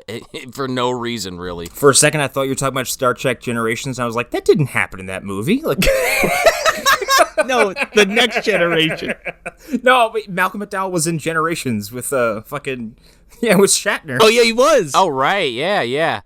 Wow, I forgot about that. I was like, that didn't happen in that movie. In the MDU, it happened. So he comes out and Mitch is picking him up. He's like, check it out, man, I'm a mummy. And he's like, you look like a fucking delicatessen. What are you doing? That's a $5 word. If this was Scrabble, I'd be winning. This is such a weird thing too, because they crank up the music again, and then it like cuts to Kevin McCarthy again, and he's just like drunk raging in his house. Yeah. And he like smashes his fucking clock, and he's like, fucking noise, fucking kids and their loud music. And they do this thing where it's like, you see this all the time, where it's like the one person in the marriage just is like screaming and ranting, and the other person just is sitting there quietly. And of course his wife is just sitting there knitting, not saying a word while he's ranting and raving. You know what he's going to get tomorrow morning? That fucking razor blade apple pie is what he's getting. Well, that's what he would have been getting, but unfortunately, he meets his end by his former adversary up by the garbage cans. Dude, this arc is sad. Like... yeah, this is where this, like, for a while, this movie has been, like, spooky, but not dark or mean or, truly a horror film. And then suddenly, like, the town judge, father of one of the main characters, is assaulted and murdered in his backyard. He's like, he takes out the garbage and it, like, explodes, and then, like, the zombie of the serial killer that he put away and, like, sent to death, like, strangles him to death. Yeah. In his backyard. And they show it through the shadow, which I'm assuming is because it was made for TV. They probably couldn't show that on camera. Well, sure. But it looks cool. Either way. No, it's great. And, like, he gets his comeuppance, but then, like, well, we'll get to it, but, like, the end of this arc is very, like, tragic. And then we're popping off. We're getting spooky at the fucking Cavender mansion, dude. Yeah, there's got to be 100 people in this place. One of my favorite things in this scene, so we're panning all around this fucking mansion and, like, everybody's partying, but one of my favorite things that we need to do is get a giant coffin and fill it with popcorn. Yeah. We can even have a zombie in there and like picking it up with their hands and no one saying anything. Once we're allowed to like, get together in a real way and like share the same food and eat and drink out of the same cup again, we're doing that. Yeah, I'm down. Yeah, you mean risk eating from a giant fucking box of, exposed food? A box of COVID? Yeah. How'd you get COVID? I went to a party that had popcorn in a coffin. I just stuck my fucking whole hand in there and took a bite. Yep, everyone was just reaching for it. I shared it with a zombie and I got COVID. I got it from the zombie, I think, honestly. I got it from a zombie who was killed by COVID. He had it before he died. But everyone's there having a good time, and, Phil comes in, and he keeps trying to hit on Mary. Yeah. Because, at first Mary's not going to be there because she had to watch her kid brother. And then she shows up in this outfit that she calls the Bride of Frankenstein. Yeah, I called bullshit right away. I was like, did you think the Bride of Frankenstein was the same person who then taunted Ebenezer Scrooge about his misdoings? Like, why do you have all of those chains? The ghoul comes to the door and like Shari Belafonte like lets him in and she's like, how you doing? Glad you can make it. And he's like, duh. And then, Lucinda shows up and the midget zombie shows up and Phil's like, that is the weirdest thing I've ever seen in my life. Oh, that's a high schooler. A junior high schooler. Yeah, that was oh, man. Up. Yeah, junior high. Phil's eating this fucking popcorn. Or, yeah, like Sean said, Mary shows up and, like, totally snubs him. And he's like, yeah, I guess I'll go fuck myself. Right, and then he goes over by the popcorn. This is where the zombie comes in and full double fists the fucking popcorn. He's like, popcorn, good! Popcorn! I love the idea of a zombie coming back to life, like, in this crowd of, like, evil revenge-seeking creatures. He's like, no, party! Just, like, finds a place having a party. It's like Homer Simpson. He's just trying to read the newspaper or get some food, have a beer maybe. Just trying to live a day. Like, well, Connor, not all of these ghouls are back to kill people. Some of them just want to do the things they couldn't do in life, like boogie the fuck down, eat popcorn out of a coffin. Yeah. Exactly, yeah. Make out with another zombie, possibly. Or be extremely horny. Get that fucking rotten dick wet? Maybe. They saw, Dead Alive in Life, and they said, what the hell? Now that we're back from the dead, let's give it a shot. Gramps is in the back dancing with a bunch of girls. If Granny and Gramps can get it on, why not us? Yeah. We go to Melissa and Mary. Basically, Melissa's putting the makeup on Mary to kind of look her more like Bride of Frankenstein, so she puts, like, a stitch mark on her neck, and she does her hair up to kind of be like the punk 80s version, I guess, kind of. She's just like a punker, and she's like okay, so just real quick, she's trying to get with this other dude that's like dressed like Frankenstein at the party and completely blowing off Phil. Yeah. Well, right. That's her whole goal. And then out of nowhere, like as if she came through the window, Lucinda's standing there, like, behind them. And, she kind of approaches Melissa. And she's like, oh, I had a dress like that before. And she's like, huh, okay. Like, she's like trying to ignore her, even though they look very similar, which I gotta say, good job on the casting for this, because I kind of bought it that this was her great-great-great-grandmother. No, totally. She's great. We get introduced. Vicky's at the party as a quote-unquote chaperone, like Miss Vicky. and she's dressed like fucking David Bowie. This was so bizarre. Why would this ever happen? I don't know. She's just like there hanging out with, I mean, yes, these people are in real life 30-somethings, but like, these kids are supposed to be in high school, right. And she's like, yeah, I'm a chaperone, and the chaperone says, get me some wine, motherfucker. You're going to jail. You would be fired immediately. So Melissa, well, that's not the worst thing she does tonight. So Melissa goes downstairs to get some wine from the cellar, or she gets wine from the cellar, and Vicky's just like boozing it up, fucking dancing around with her friend. Right. And then real quick, we cut to that asshole with his dogs walking down the street. Yeah. Oh, to remind us that Wolfman's still in the movie. Yeah, and we're like, oh yeah, remember the Wolfman? He's back. Right, we get that Wolfman vision from American Werewolf in Paris. We get a little bit of that for a second. This is, again, where the fucking movie goes super dark, because this werewolf bursts out of, like, the dentist's office window and just mauls this guy to death. And he's, like, rubbing him around on the ground and shit. In an elongated scene, mind you. Dude, he eats this guy for, like, a solid 30 seconds. Yeah. thrashing him all over the sidewalk. And then, like, his dogs run off and shit, and he, like, turns into a werewolf and becomes a werewolf. Werewolf bar mitzvah. Spooky, scary. Sorry. Oh, no. Redneck guy's a werewolf? Night Watchman, you as a werewolf. Hey, at least he doesn't need glasses anymore. He takes them off immediately as soon as he transforms. He fucking Peter Parkers them right off his face. He's like, I could see. I can see. All my troubles are over. I'm a werewolf now. He was having the best night out of anybody for a while. So then we come back to the party, and, like, there's this funny gag where, like, Paul's, like, completely defeated, or Phil's, like, completely defeated, and he's, like, filling up some punch, and, like, the little zombie's, like, watching him. And then as soon as Paul's done, the little zombie starts drinking out of the bowl, like, out of the punch bowl. Like, lapping it up. Yeah, like, sticks his face in there. Yeah, he sticks his face in it. It's like licking the ladle. Thank God, though, that Satan Man wasn't there pouring Drano in, because that would have been the end of Phil. Well, I think, you know what? Drano probably fucks those zombies up good and kills everybody else.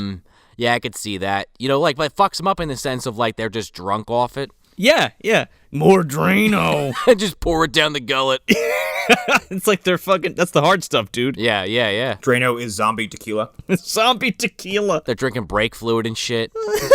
Yeah, fucking, what's his face is there? Gutter Boy's there. Yeah, from the Wraith. He's like, yeah, man, you want to hit this fucking WD-40, man? Or what? He's just hanging out with a zombie. They're getting fucked up on, like, all this weird shit. It's just like him in Suicide from Return of the Living Dead. Yeah. Oh my God, that'd be great. Think this is a fucking costume, man? It's a way of life. So like Sean said, Lucinda pops in and she's like, where'd you get that dress? And she's like, I found it. Bye. Let me borrow that top. Yeah. Oh my God, it looks so good. And is this where a teacher's like, hey, more wine? She goes, there's a problem, Melissa. And she's like, oh my God, what? She's like, the chaperone's out of wine. David Bowie requests more wine. What? Chaperones? I just want to clarify that. You're just at a party. This isn't like you went on buses somewhere.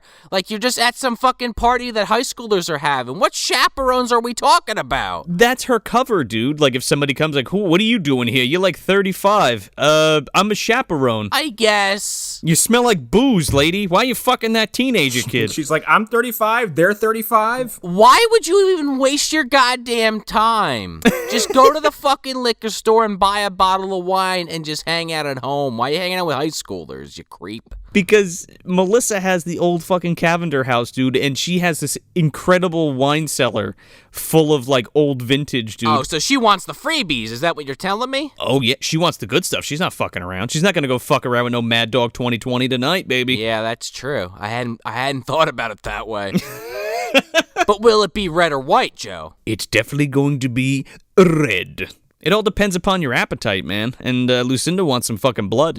Yeah, because she goes down there, Melissa, to get the wine, and, you know, nobody even tries to help her, but then, like Joe just kind of implied, Lucinda's there. This whole sequence is fucking amazing. Oh, dude, it's so good. Because right when she walks downstairs, How Soon Is Now, but Smiths kicks in, and I'm just like, yeah! It's fucking awesome. It's so out of place, though, for this. It is, because it seems... It feels more contemporary than it actually is, just because, one, the way it's shot, right, and two, the way it sounds. Because at some point, the score is then, like, kind of mashing up with the guitar from the Smiths song. But yeah, this is very extended and gets kind of really artsy and surreal for a couple seconds, too. It gets sensual, dude. So it's all slow-mo, and, like, Lucinda grabs... Shari Belafonte, and, you know, she bites her, but you don't, that's the thing, you can't do a lot of gore on TV, so what they do here is, like, you see them struggling, but it's kind of like in shadow, and then all of these wine bottles start fucking popping open with this red blood, and it's just shooting everywhere. Yeah, they're horny wine bottles. Oh, yeah, man. They just pop. Some of them are actually jumping off the shelf and just shattering the floor, too. That was the first thing I saw. I was like, that is fucking awesome. It's fucking cool, dude. It's one of the best sequences of the movie. Waste of goddamn good wine, though. Well, That too, yeah. My dad's gonna kill me if I use something really old that's actually worth something. Lucinda has this great, like, speech here, too. And I didn't, like, type it out or anything, so I don't remember exactly what she says. Sure. But it's, like, she has this whole thing about, like, the eternal thirst, and it can only be quenched by the blood of life or some shit like that. I don't know. It's really cool. It's pretty neat. It's really well written. One thing I did think was a little odd, though, they make a whole point about, okay, you find out she's a vampire in this scene, because before that she's looking at her neck when she's up there doing the makeup, and now you see the fangs and she bites her, like we just talked about.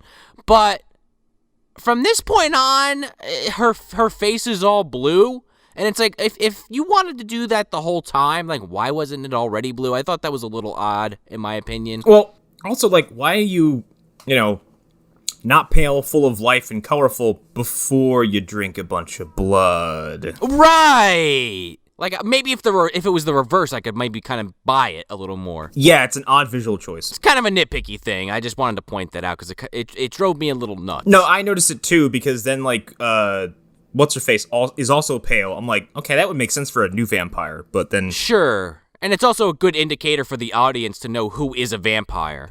Mitch is like, hey, Miss Vicky just gave me bedroom eyes. I'm gonna go try to fuck her. Welp, see you later, Phil boy. Yeah! At one point, he cuts in, like, on her dancing with, like, whoever she brought to the party and is, like, fucking yucking it up with her. He's just maxing to the teach, and she's like, yep, I'm about it. And he, like, starts nuzzling her neck and shit, and she's like, I just had 7 glasses of wine. She's like, keep the 400-year-old pilgrim outfit on. Just that. You ever see David Bowie fuck a pilgrim? Here we go. Now try getting cum out of the outfit, let alone mustard. That ain't ever coming out. No way, man. Well, we all know what happened to fucking Shakes' wig, so. Yes, we do. They bring it back to the Historical Society, like, what did you do to this thing? It's all wrinkly and, like, there's, like, splotches of, like, white. No, he just puts it back and people are looking at it later and there's this huge cum shot right on the fucking front of it. There's, like, ketchup. It smells like weed. Protein stains. Ugh! There's a smash tag on it. I love it. Okay. That I need. Like, after all the shenanigans happen. I don't! At all! No, it's funny as hell to me because, like, after all the shenanigans happen and everything kind of, like, goes back to normal, like, but the costumes still have all the shit from all night, like, on them, back on the mannequins. Oh, I see what you're saying. Yeah, that would be kind of funny, actually. So Mitch goes and fucks the teacher, and then, like, Melissa comes back, and she's a vampire, and she's like, all right, LeVar Burton, you've been trying to fuck me all night. Here we go. And he's like, this is it, man. Phil, I'm doing it.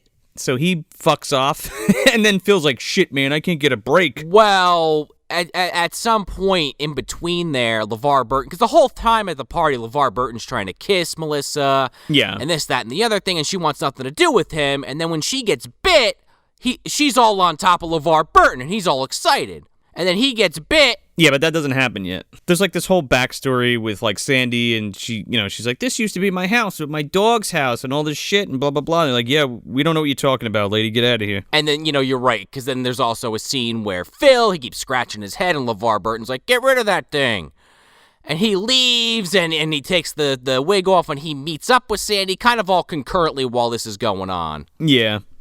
But Sandy basically tells, because Phil gets pissed off because everybody's fucking at the party, so that's why he leaves and then finds Sandy. Right. But after all that, they go around and they're talking and shit, and then, like, at some point, she's like, oh, yeah, I won't be around for long, and he's like, what do you mean? He's like, what, are you going to kill yourself? And she's like, no, you idiot. It's the part of the curse that I'm going to tell you about in 5 minutes. Been there, done that. Fucking negative Nancy, what's wrong with you? So they're driving in Phil's car. She's like, is that your dad's? He's like, no, it's mine. She's like, all right, cool, let's go cruising. She pulls up to this fucking, like, 84 Camaro, and they're like, let's race him. And he's like, are you fucking nuts? She's like, let's drag, man, blow him off. I love the idea of, like, a sweet girl from the 50s coming back with, like, fucking party on, man. This is all I want to happen every Halloween, right? Crack that fucking that scroll open, Sandy comes back, and you just have a wild night. Clint Howard comes out. All right, you're racing for your car. If you lose your car. All right. But no, that doesn't happen, because, like, even the guy next to them is revving his engine, but as soon as the light turns green, Phil books it down the road, and this guy doesn't even move. Well, she has powers or something, because she, like, closes her eyes and, like, holds onto the dash, and, like, soups it up with like ghost powers or some shit. Yeah, and then after that, she's really turned on. She's like, let's go to Lookout Point and drag. He's like, yeah, I don't think there's gonna be anybody up there drag racing. I hate to break it to you. She's like, I want to get an ice cream soda from the malt shop. And he's like, a what? Look, this girl knows what she's about, and she's making the best of her time, okay? She's like, what, I got like 4 hours, all right? She's like, we're gonna do everything. I want to drag race, I want to eat ice cream and fuck. In that order. All relatable goals. That sounds, yeah, sure. Yes. We cut back to the mansion, and there's just a fucking monster orgy going on. Everybody is fucking everybody and licking fucking zombie mouths and asses and shit. Yeah. Mary shows up, and she's like, oh, where's Phil? You know, he's my friend. I could talk to him. And Sherry's like, he went home. She's like, why? He's like, because you wouldn't talk to him. She's like, son of a bitch. And then this is where Shari bites LeVar. He becomes a vampire. And then, you know, we got more, like, Sandy shit of her being like, oh, this used to be a mall shop, but now it's a 5-movie theater house or whatever. And she does this weird thing where she turns, like, newspapers into pom-poms and starts, like, cheering. It's bizarre because Phil has no reaction to this. He's like, that was magic, but okay. All right. You want to dance with me? Because I love this song. Yeah, also, is this where there's the extremely awkward, long, uninterrupted shot of the roof of the car slowly closing? Yes. Yeah, she's like, all right, let's go to Lookout Point now. And he's like, oh, or nothing happens there. She's like, well, maybe something will. Wink, wink. You got a boner now or what? So he's like, all right. So they go up there, and they're getting all hot and heavy and shit. And, like, the top goes over it, and she's like, come on, let's get in the back seat and fuck it. He's like, all right, geez. She's like, I got to make the best of tonight. And our friend, the fucking Wolfman, just happens to be in the neighborhood because he jumps up on top of this gazebo and then just, like, rips the top open of this fucking car. Werewolf bar mitzvah! And then he just fucking shows up to trash the car. So they shake him off and, like, kick him into the fucking lake or whatever's nearby. I love that at this point, if the Toxic Avenger showed up and just, like, fucking rip people's heads off, it would just fit right along with everything else happening. And then, like, we cut to the police station. They're like, dude, there was they're talking to Kurtwood Smith, and he's like, oh, what do you so you saw a fucking werewolf, huh? Well, he's got claw marks going down his arm, so I guess he could have faked it. I mean, everybody's freaking out. Like, it's like Killer Clowns. Everybody's calling in about the clowns. People are like, okay. One of the deputies rolls up and he's like, okay, so we got a guy who turned into a fucking bat and flew out of his house, and his wife doesn't know where he went. We got 3 fucking werewolves knocking over a liquor store. We got zombies in the fucking movie theater. The walls of the 32nd precinct are bleeding. I talked to what was that fucking? Oh, I can't remember. Yeah, he's like, I talked to blah blah blah, and he's been dead for a decade. Yeah. And he's been dead for 20 years. Get me the Ghostbusters. They're all eating Chinese food in the firehouse. He's like, there's vandalism at the graveyard, and if you think last year was bad, we got graves dug up, bodies missing. I'm like, and all these guys are like, or Kurtwood Smith's just like, yeah, that's some bullshit. And I'm like, dude, if you have dead bodies missing from the fucking graveyard, like, you're just gonna not go check that out? Happy Halloween, jerk-offs. Yeah, he keeps saying that to Phil because he thinks he's bullshitting him about everything. He's like, yeah, you filed the police report. Happy Halloween. Now get the fuck out. Can you fly, Phil? Get the fuck out of here. Throws him out the window.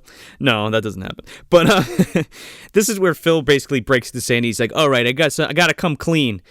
Me and my friends opened a scroll and released hell onto our town. And she's like, the ritual worked? Like, the dead are coming back to life, and some of them are, like, out to kill, but some of them fall in love, you know, like me. And he's like, what are you talking about? It's going over my head, even over this mullet. He's like, but it's supposed to be the demons of hell. And she's like, yeah, you know, like werewolves and vampires. He's like, say that slower. I'm at a 5th grade reading level. That's why I'm still in high school. Phil, listen to me. We got to make the seal. To seal that fucking parchment up, we gotta go get the bones from your ancestor and a wax candle from his crypt, and we gotta seal that fucking scroll with that ring that fucking Mitch has on his finger. Yeah! Why? Okay, Phil, why are you giving your precious family memento to your buddy just for his stupid costume? To be fair, Mitch fucking just takes it out of his hand, and Phil's just like a fucking wet paper towel, man. Yeah, that's a good point. And it's so funny because Phil's like, how do you know all this stuff, by the way? And she's like, Well, I heard it once. I used to be a dream warrior. That happened in another movie. That's the prequel that's coming. Yeah. And she's like, we need to do it before the midnight hour, TM, before everything stays evil or whatever. Before 11 o'clock Eastern. Eastern Standard Time. This is for the trailer. We're like a Suicide Squad or something. The midnight hour. Here we go. What are we, some kind of midnight hour? While that song plays over it. So they're like, okay, we got a great plan. We're going to do all of this. So Phil also grabs like a rifle out of the guy's truck who turns into the werewolf. Right. And the judge, Kevin McCarthy, his car fucking comes speeding around a corner and hits a fucking lamppost. Oh, right. And almost hits them. It almost fucking pins him against his car, but Sandy grabs him at the last second and like pulls him out of the way. Yeah, he's like, is that Judge Crandall, son of a bitch? He better have insurance. And he rolls the window down. He's a fucking zombie, and then he just speeds off into the night. Yeah. I just want to let you know that I'm one of the undead now. Bye. He's just like, see ya, fuckers. Kevin McCarthy somehow looking creepier than he ever has before. Oh, it's great. And you know what? His makeup's one of the worst makeups in the movie, but it's fine because it's Kevin McCarthy. I also like that, like, when he becomes a zombie, his goal as a zombie is just like, I'm gonna get drunk and beat the shit out of my kid, just like when I was alive. Fucking asshole. That's why that's so fucking sad to me, dude. So this is where we go back to the mansion, and Shari does her dance number and sings it as well, called Get Dead. This is kind of catchy. I liked it. I fucking love it. Okay, it is the most 80s poppycock fucking Halloween bullshit you'll ever hear. I love it so much. It's like it's a Thriller knockoff, straight up. There's like a whole dance and everything. And these fucking ghouls are grooving. Yeah, they all know the moves. It's amazing. Yeah, they're all synchronized. It's impressive. That's literally just there to kind of insert there because we go back to Phil, and he's like at his house, and he's like melting down silver and like dipping bullets into them to like silver tip the bullets to like kill the werewolves. Right. You know, cool to prepare for that, but like, what about the rest of the hellish hordes that are on? Yeah, the zombies, the witch. The vampires. He's like, I got the silver bullets. What about the stakes? What about the guns? What about the machine? Like, where's the rest of your shit, Phil? The garlic. Yeah. I guess the werewolf is the big threat, right? Because all the zombies, they can just like run around. Sure. Unless they're driving a car, like Kevin McCarthy. Well, Wolfman's like the friend of the friend that got invited to the party you don't know, and he shows up and just starts trashing the place. He's the one that you have to put down because he's going to cause the most damage, right? You pull someone aside, you go, who the fuck is that guy and who invited him? Like, what I think is that Phil is so pissed off at the Wolfman because he fucking cock-blocked him, and he's like, you're going down, Wolfman. You're fucking dead. He disregards the zombies and the vampires. Just to go kill the Wolfman. Oh, Phil, you saved us. No, I was just really angry at this guy. What are you even doing here? I don't even know. Who are you? I was finally going to get laid, and he ruined it. Do you know how hard it is to get a date in this town? He stole her stealing my virginity, and I would never let that go.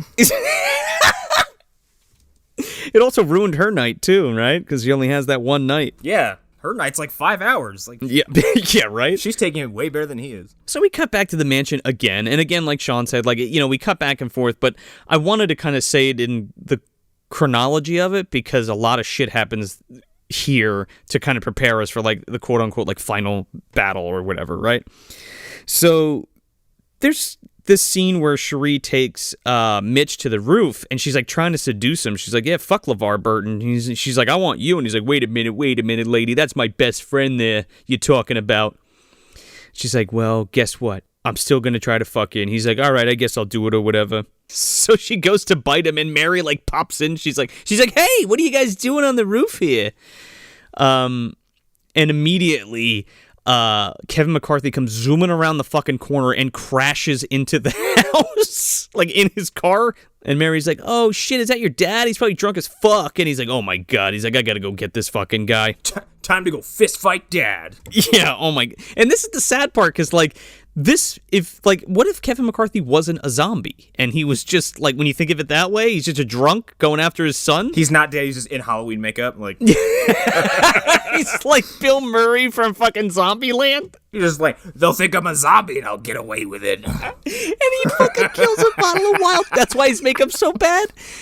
He like kills a bottle of wild turkey and just rubs like fucking fireplace soot all over his face, and he's like, I'm a zombie. And he oversees his own trial. He's like, well, I see myself as innocent because I was a zombie, clearly, and now I'm better.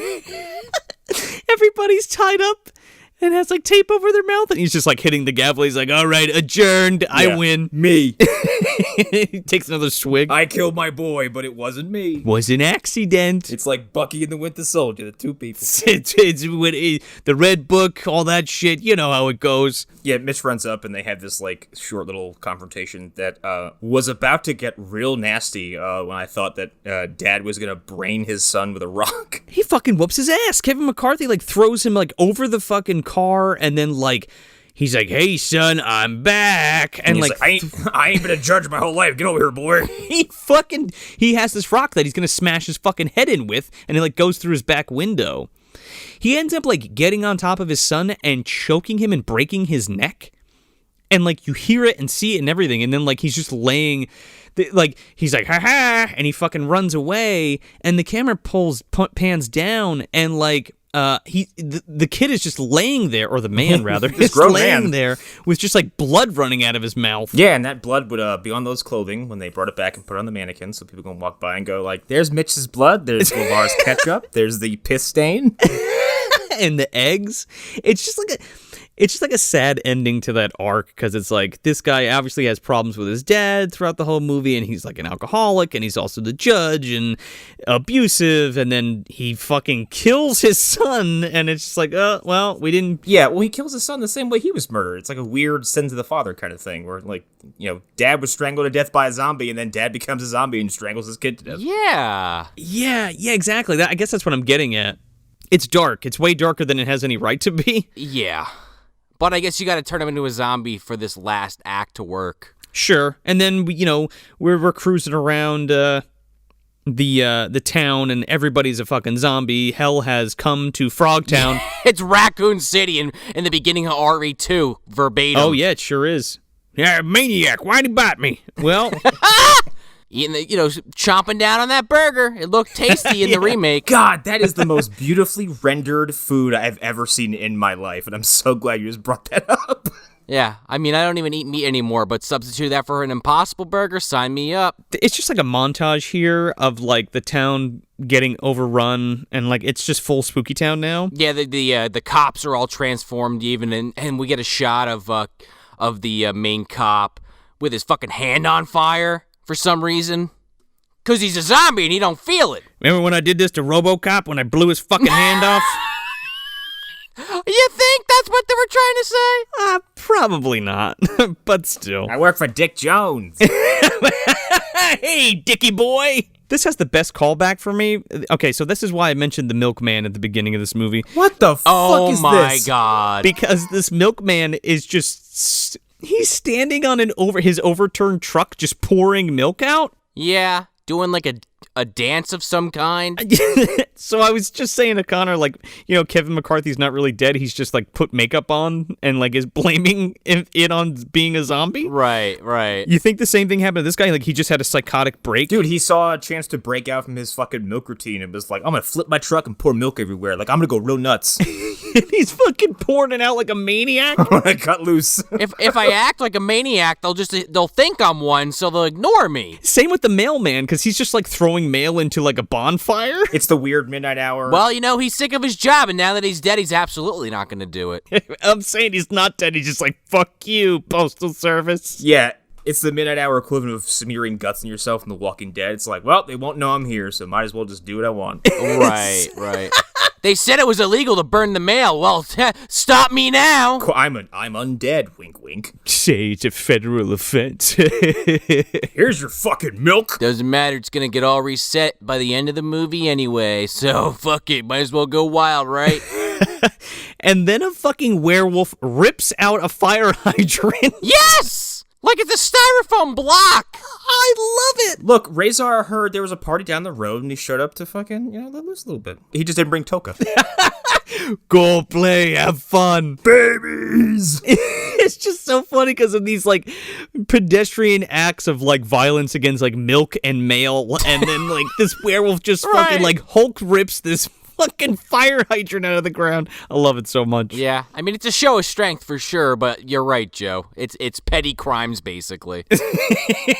So, we're back at the mansion, and now everybody's a vampire. LeVar Burton, Mary, the whole fucking crew. Yeah. And, like, Lucinda's like, why'd your fucking friend dressed up all fucking weird? And she's like, you know, people do that now. She's like, if it was my day, she'd be burned at the stake. Which, okay, like, I kind of like that line, but it just feels really out of nowhere in this movie. Sure. Especially at this point in the movie. Yeah, like, that's something you do at the beginning, like, when they're in the room and she's putting, like, the fucking punker shit on, you know? Yeah, or when, like, before the turn where Lucinda reveals that she's, you know, also a vampire on top of being a witch or something, like, I don't know, before more information has been doled out. Sure.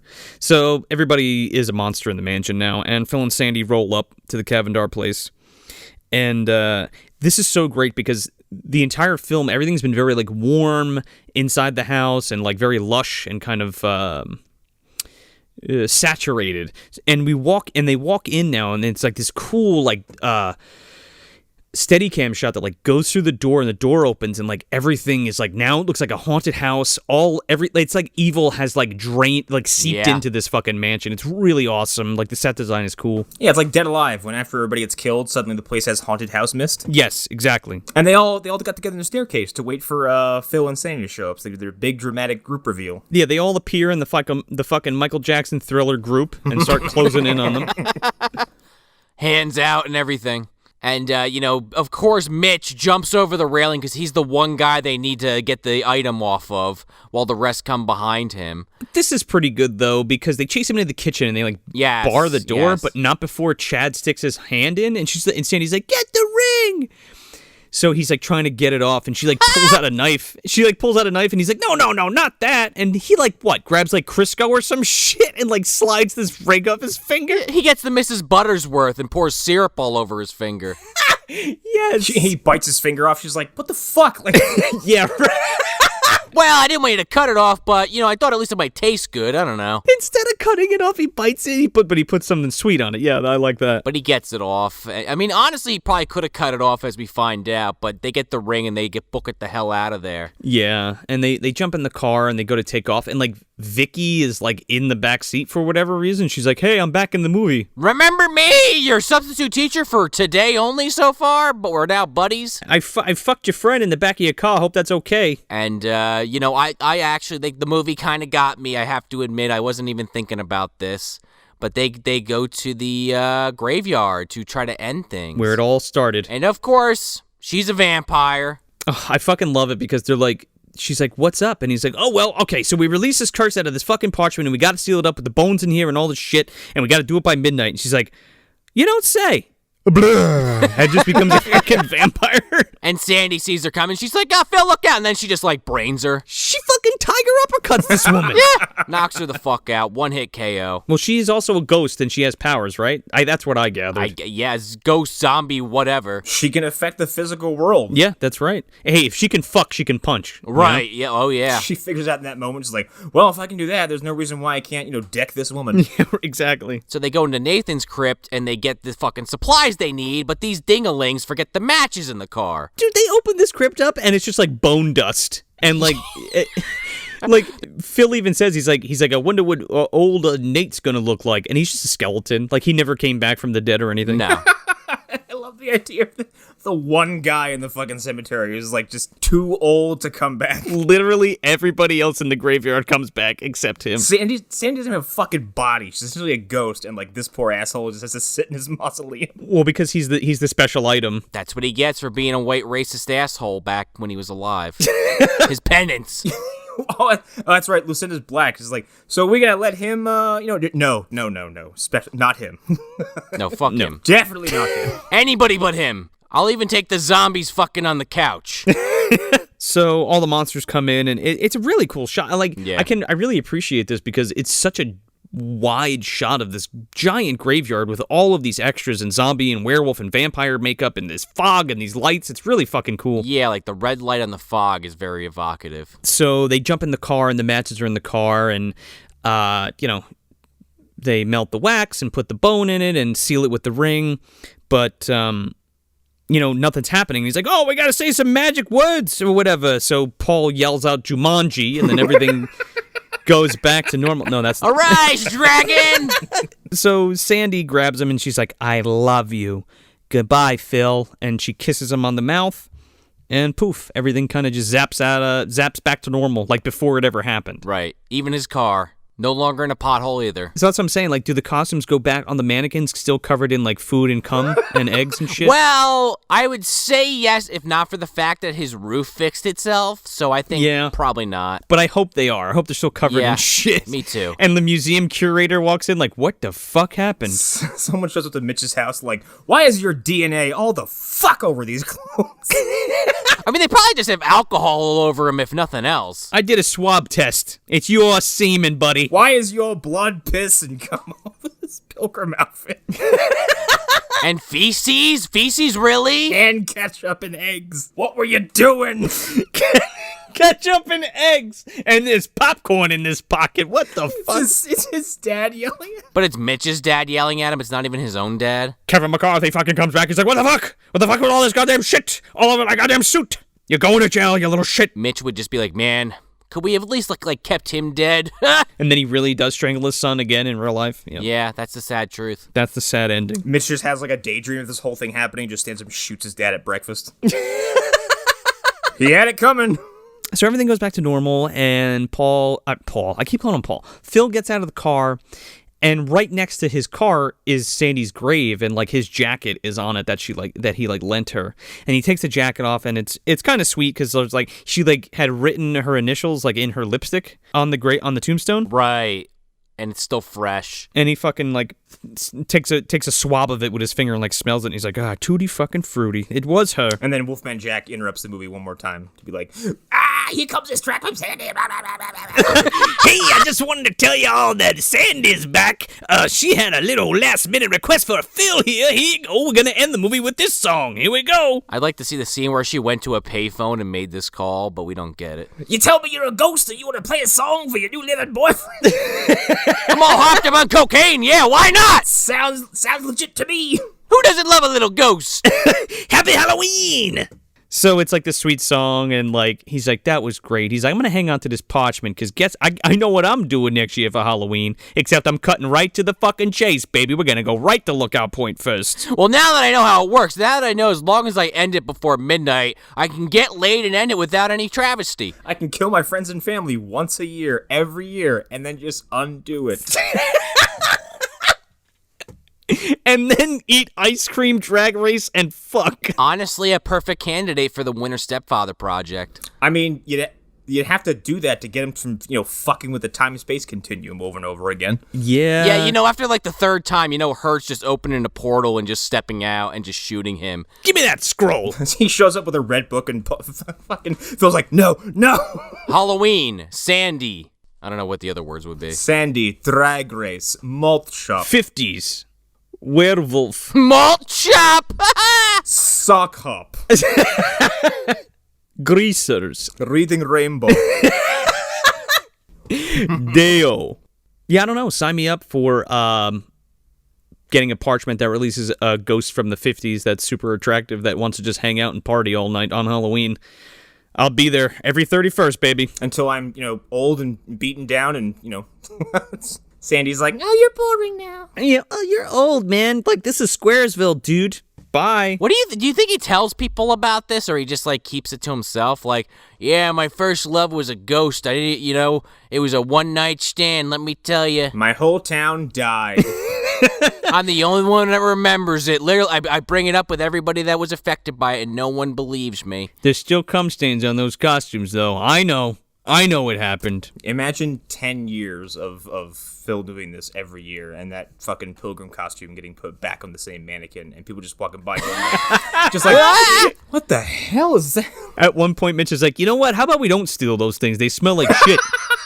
Well, yeah, 10 years from now when they're still going to high school. Yes. And then the whole night is avoided because Mitch is like, fuck no, that thing smells like shit. But Phil still cracks the scroll. Yeah, well, he's got to get his dick wet. Even though Mom said he didn't have to yet, he should wait a little while with those cock and balls. He's not messing around, man. You instead of playing with yourself. You're opening that fucking magic scroll again. Just shoot one off. You're fine. Relax. Stop Groundhog Day and your fucking ghost girlfriend back to life every 31st, you fucking loser. He's got it down to a science now. He has like all the stuff for the ritual already ready before he even reads the parchment. She has an OnlyFans. It's great. It's his personal OnlyFans of Sandy. Like he's moved her corpse to like a different area so that he just reads the room and like in a room where only it activates her. Oh my goodness. How'd I get here? I don't remember you. I'm Phil. Remember? No. You look like a raisin. Oh, so every year I gotta go through this whole thing again? Or she comes back like the second time. She's like, you know what? I'm good. Yeah, I didn't know you were gonna keep doing this. Yeah, exactly. I don't know how you say it now. I was gonna lose your number. My spirit's at rest. Can you stop bringing me back, please? I'm in heaven or wherever on the astral plane. She finally just rips up the fucking paper like, you know what, Phil? This is what you get. You're gonna have to live with this now. I dump your ass. But she can't because she has to seal it again. Well, she's sick of it. She's sick of being summoned. Oh, man. Then evil, just stays on Earth? Maybe. Yeah, he fucked up. He blew it. Big time. So where are we putting this in our treat bag, fellas? This is a Three Musketeer bar for me. Ooh, is that a good thing or a bad thing? Oh, it's this one of my favorite candy bars. Oh, okay. Because I don't know, there's nothing really all that particularly jazzy about it. It's it's some chocolate and fucking nougat. Enjoy. It's really delicious. And this movie's kind of sweet and fun, goofy, and also at the same time hey, look, here's some legit horror shenanigans. Enjoy. I don't know. It feels kind of like a very comfortable Halloween greatest hits. That kind of feels like various things we've already referenced. I guess a little bit Evil Dead, Thriller, Dead Alive. Any of your kind of I mentioned Paranorman. Your typical witch curse town story. I love this movie. I had a great time with it, despite how fucking tired I was trying to get through it and how long it feels. Because it does, I think, meander kind of at the end with the whole silver bullets thing. Especially because I don't think he shoots a single werewolf. Oh no, he does. Oh yes, he does. He definitely shoots the patrolman with it, specifically the guy with the dogs. We forgot to cover that, but he totally fucking 86 this guy, and then he turns back into the patrolman, complete with his fucking glasses that he didn't need. Yes, his clothes and everything, yep. And his chewing tobacco. Well, there you go. I forgot that happened because I thought it was such a weird detour. But yeah, I think the weird physical comedy lands. I think the Sandy story is very tender and aww. Yeah, it's just fun. I liked it. This is a Butterfinger BBs for me. Ooh. They just don't make them like this anymore. Straight up. Do they make Butterfinger BBs anymore? They don't. No, they do not. It's one of those things where I miss all of the made-for-TV stuff, the quality made-for-TV stuff. There is no way that something is getting made for regular television anymore like this. Especially now with Netflix and Hulu and all these exclusive bullshits. It's kind of less special, so that's why I miss things like this. We've talked about it before, but every year, TGIF would do their special night on Fridays, especially for Halloween, and right. You'd have the Stevel episode where it's the little Urkel puppet and stuff like that, and it was themed. But those were special times, and where you got together with your family and all got together and watched these specials because they were only airing on Halloween night or whatever particular day it was. And this is one of them. And this played out through the 90s, so that's how I saw it. I wasn't alive in 85, but we did watch this in the 90s because they did run it a few times, but not at fucking 9 o'clock. It was definitely earlier, I remember. But yeah, I really love this movie. It feels like Halloween a lot. The atmosphere, the tone, and like Connor said, the comedy's on point. It definitely feels like a kind of a teen comedy. But there's also a lot of really great horror elements in it too, and it's shot pretty decent, and the effects are really good. And I think it's better than it has any right to be, and it's just a super fun time. I love how there's a bunch of different stories kind of all together, and it's the culmination of and again, before we mentioned quote unquote tropey, but I don't think there was this trope yet of everybody getting together on Halloween night and unleashing a curse and like having to put it back inside the box yet.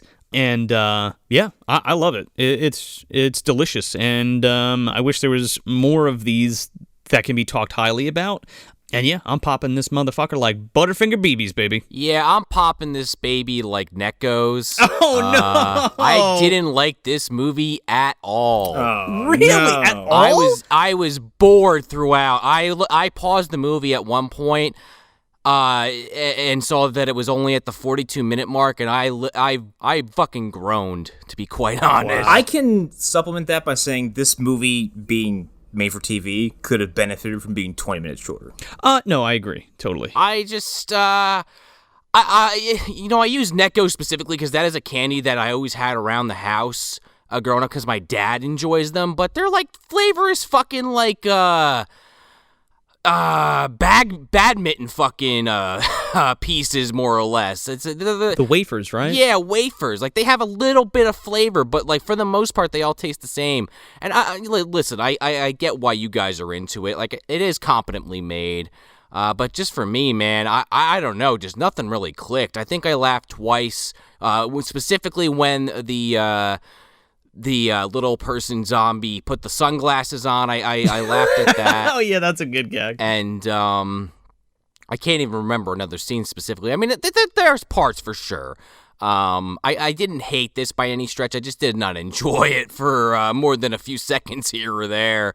I don't know. It didn't do it for me. So it's Necco's. More of a Christmas candy in my house. Usually my dad would get it for Christmas, and then they would just sit there for like a year. So I don't know if that meant that he really didn't like them either and was too afraid to say anything. But that's this movie to me. I mean, I'm diving into the dumpster with the Neckos in hand and placing the Neckos and the Midnight Hour somewhere around the midpoint of the dumpster. And maybe even pushing it a little lower past the hypodermic needles and old pumpkins. And I'm waving to that guy that Satan Man threw in the dumpster in the last episode and seeing how he's doing. But that's where it will stay for the foreseeable future. I can totally see what you're saying. I mean, it is a little long-winded, especially if you're not kind of into it. Yeah. From the get-go, I guess. Yeah. I mean, I went into this like really excited about it, just based on the little tiny bit I knew about it, just in preparation for like promoting Trick or Trash, and just doing a little due diligence to see who I was gonna see in this picture. But it just didn't click for me. I totally understand that. It's more like a cozy, nostalgic thing for me, I think. I mean, with that said, though, it's the first time Connor's seen it, and he enjoyed it. So, just sometimes, I mean, we've talked about it on the show before. There's just sometimes movies just maybe one of us like or two of us like, and there's that odd man out. Well, that's me this week. That's the beauty of it, man. We all have our own opinions, and we can have a conversation about it, Right. No, exactly. Yeah, exactly. I fucking detested Satan's Little Helper, but, Yes. And I'm going to spin it every other year, so what does that say? I find that movie fucking contemptible, but, whatever. But you should definitely check it out if you've never seen it. Yeah, I feel. Again, make your own decision. It's on YouTube, and it's not in bad quality at all. And again, it's made for TV, so. Yes. Keep that in mind. So yeah, and make sure you keep an eye out. Keep those eyes glued to that Instagram. Okay? Because we just dropped the prize pack for this week. So make sure you go check that out, see what you can win, and, listen for that code word in this episode and submit it wherever, on any social media app, your favorite social media app, and you'll be entered for this week. And then we'll draw that next week, or next Wednesday. And we always like to shout out our patrons for all their support, and you can, of course, always join the Patreon and go over there and join the $2, $5, $10 tier. Ask us questions like we did earlier in this episode and see all behind-the-scenes kind of stuff. Going back to the barbecue, we got a bunch of behind-the-scenes stuff for that, and we got some Trick or Trash stuff we're going to be putting up there soon with the Dumpster Goblin. Oh, yeah. $2 tier gets you access to the posts, and a big old thank you from us to making yourself an official dumpster dweller. $5 tier commentary tracks are coming. We're looking to get that rolling fairly soon. And you also get a sticker pack with that. And then at the $10 tier, you also get all of that, plus a t-shirt, a Movie Dumpster t-shirt, and a Movie Dumpster glow-in-the-dark pin. It's a pretty sweet deal. Not bad. And then, as Joe tells you every episode, you can, for nothing at all, go over to that Apple Podcast app and give us that 5-star review. And if you got the time and you really love us, you could drop us a review, and that helps us a lot. That I would argue that helps us even more. Yes. Than contributing financially is just spreading the word about the show if you like it and showing it to like-minded folks. Exactly. And they can get into it. Word of mouth is key. But I want to just thank Hunter Davenport, Brendan Lemune, the Autistic Gamer 89, Christopher, Jacob Chavez, Leonardo Roberto Talavera Barocio. It's like a little drive-by on that one. He hit me, shot me right in the gut with that one. Yeah, knocked you out of your shoes. Amanda Tweed, Joe Has a Mustache, Dustin Elkins, Nick Lowry, Dalton Bell, Sergio Murillo, Matt Collins, Tyler Monty, Lucio Fulci's butt, and Julie Lockwood, a name that we all know here at Movie Dumpster. Thank you all very much for your support. Thank you so much. I've never heard of her. Who is she? She might be coming on for Trashing Through the Snow. Oh, it's interesting. I can't wait to meet her. Maybe. It's possible. I think I'm marrying her, I think. I don't know. Congratulations. Oh, thank you. Secret's out now. So look forward to that in a few months, folks. Oh, yeah. And again, jump on that Instagram or Facebook or Twitter. Look out for that Dumpster Goblin. He's going to be telling you what's coming up next. Yes. So stay tuned. I love the Dumpster Goblin. I got to ask him, though. Is he going back to formula? Is it happening? Maybe. I keep watching to find out. He might go back to formula. He's going to drop some fucking pumpkin bombs, dude. Possibly. I'll try to catch one. Hopefully don't get my arm blown off. We'll see what happens. Dealer's choice. That would be dealer's choice. Am I better off grabbing it and throwing it back or just fucking jumping out of the way, dolphin diving like Baldwin? Oh, man, I don't know. Hopefully your fucking webs don't give out. Yeah. Well, thank God you're giving me that. I just assumed I was a regular peon human. I didn't even know I was going to get Superman's power or Spider-Man's powers out of the deal. Fuck. I'll take it. I know we're trying to wrap the show up, but as you're saying that, and it is Halloween season, that always reminds me, I used to have this weird fantasy. I don't know, maybe other people have had this fantasy too, of I was Spider-Man, and I somehow magically got the powers, and, it was in reality, and I just went to, Hollywood and stole the fucking suit from the Tobey Maguire Spider-Man, and I was, swinging around New York and shit. I don't know, that was always a weird fantasy of mine. I guess I'm putting it out there on the airwaves now for all the listeners to hear. And anytime I imagine myself with superpowers, it was for financial gain. Sure. Straight up. I'm not going to fucking mince words here. I mean, that's what I would do. I mean, Spider-Man, at the end of the day, he was always in financial debt, so maybe not the best choice. And now we know that Joe's superhero persona would be on The Boys and not in, a Marvel movie. I mean, realistically, I'll take teleportation over anything else. Just teleport my ass into a bank and grab some bags and teleport out. I wouldn't want to hurt anybody. Sure. You know what I mean? Unless I absolutely had to. And Sean is Hayden Christensen from Jumper. Yeah, kind of, right? He's the Sandman, dude. I'll take any power any day. I'll even take crappy powers like what Mineta has in My Hero, just throwing grapes off my head or some shit. It's a thing. You'd be really good at bowling. Yeah, well, yeah, that's a good point. Hustle people? There you go. Yeah. That's a superpower, right? Why not? I saw Kingpin. Become a pool shark? Maybe. Yeah. Fuck my landlady. So that's it. That's The Midnight Hour from 1985, directed by Jack Bender. Hey, everybody, if you want some more bad movie goodness, you can check us out at MovieDumpsterPodcast.com. Subscribe to us anywhere you listen to your podcast, and make sure to leave us a 5-star review if you dig the show, because it helps us get out of the bottom of the dumpster and into more eardrums. Yeah, and if you're on the social medias, you can follow us at Movie Dumpster on Instagram, Facebook, and Twitter. I'm Joe Lascola. I'm Sean O'Rourke. I'm Connor McGraw. Thanks for visiting the dumpster. Melissa, there seems to be a bit of a problem down here. What, is there a fight? Nope. The chaperones are out of wine. I'll get some more from the cellar. Thanks. That is one fantastic chaperone. Really? Dayon, isn't that a little chancy? I mean, this is Halloween, the night when all the creepy things are supposed to stalk the earth. It deals with demons, demon resurrection, and those forces which roam the forest and dark bowers of man's domain. The first few pages warn that these enduring creatures may lie dormant, but are never truly dead. It's Halloween, gentlemen. Halloween, have you forgotten? They're coming to get you, Barbara. You know, it's Halloween. I guess everyone's entitled to one good scare, huh? Trick or treat.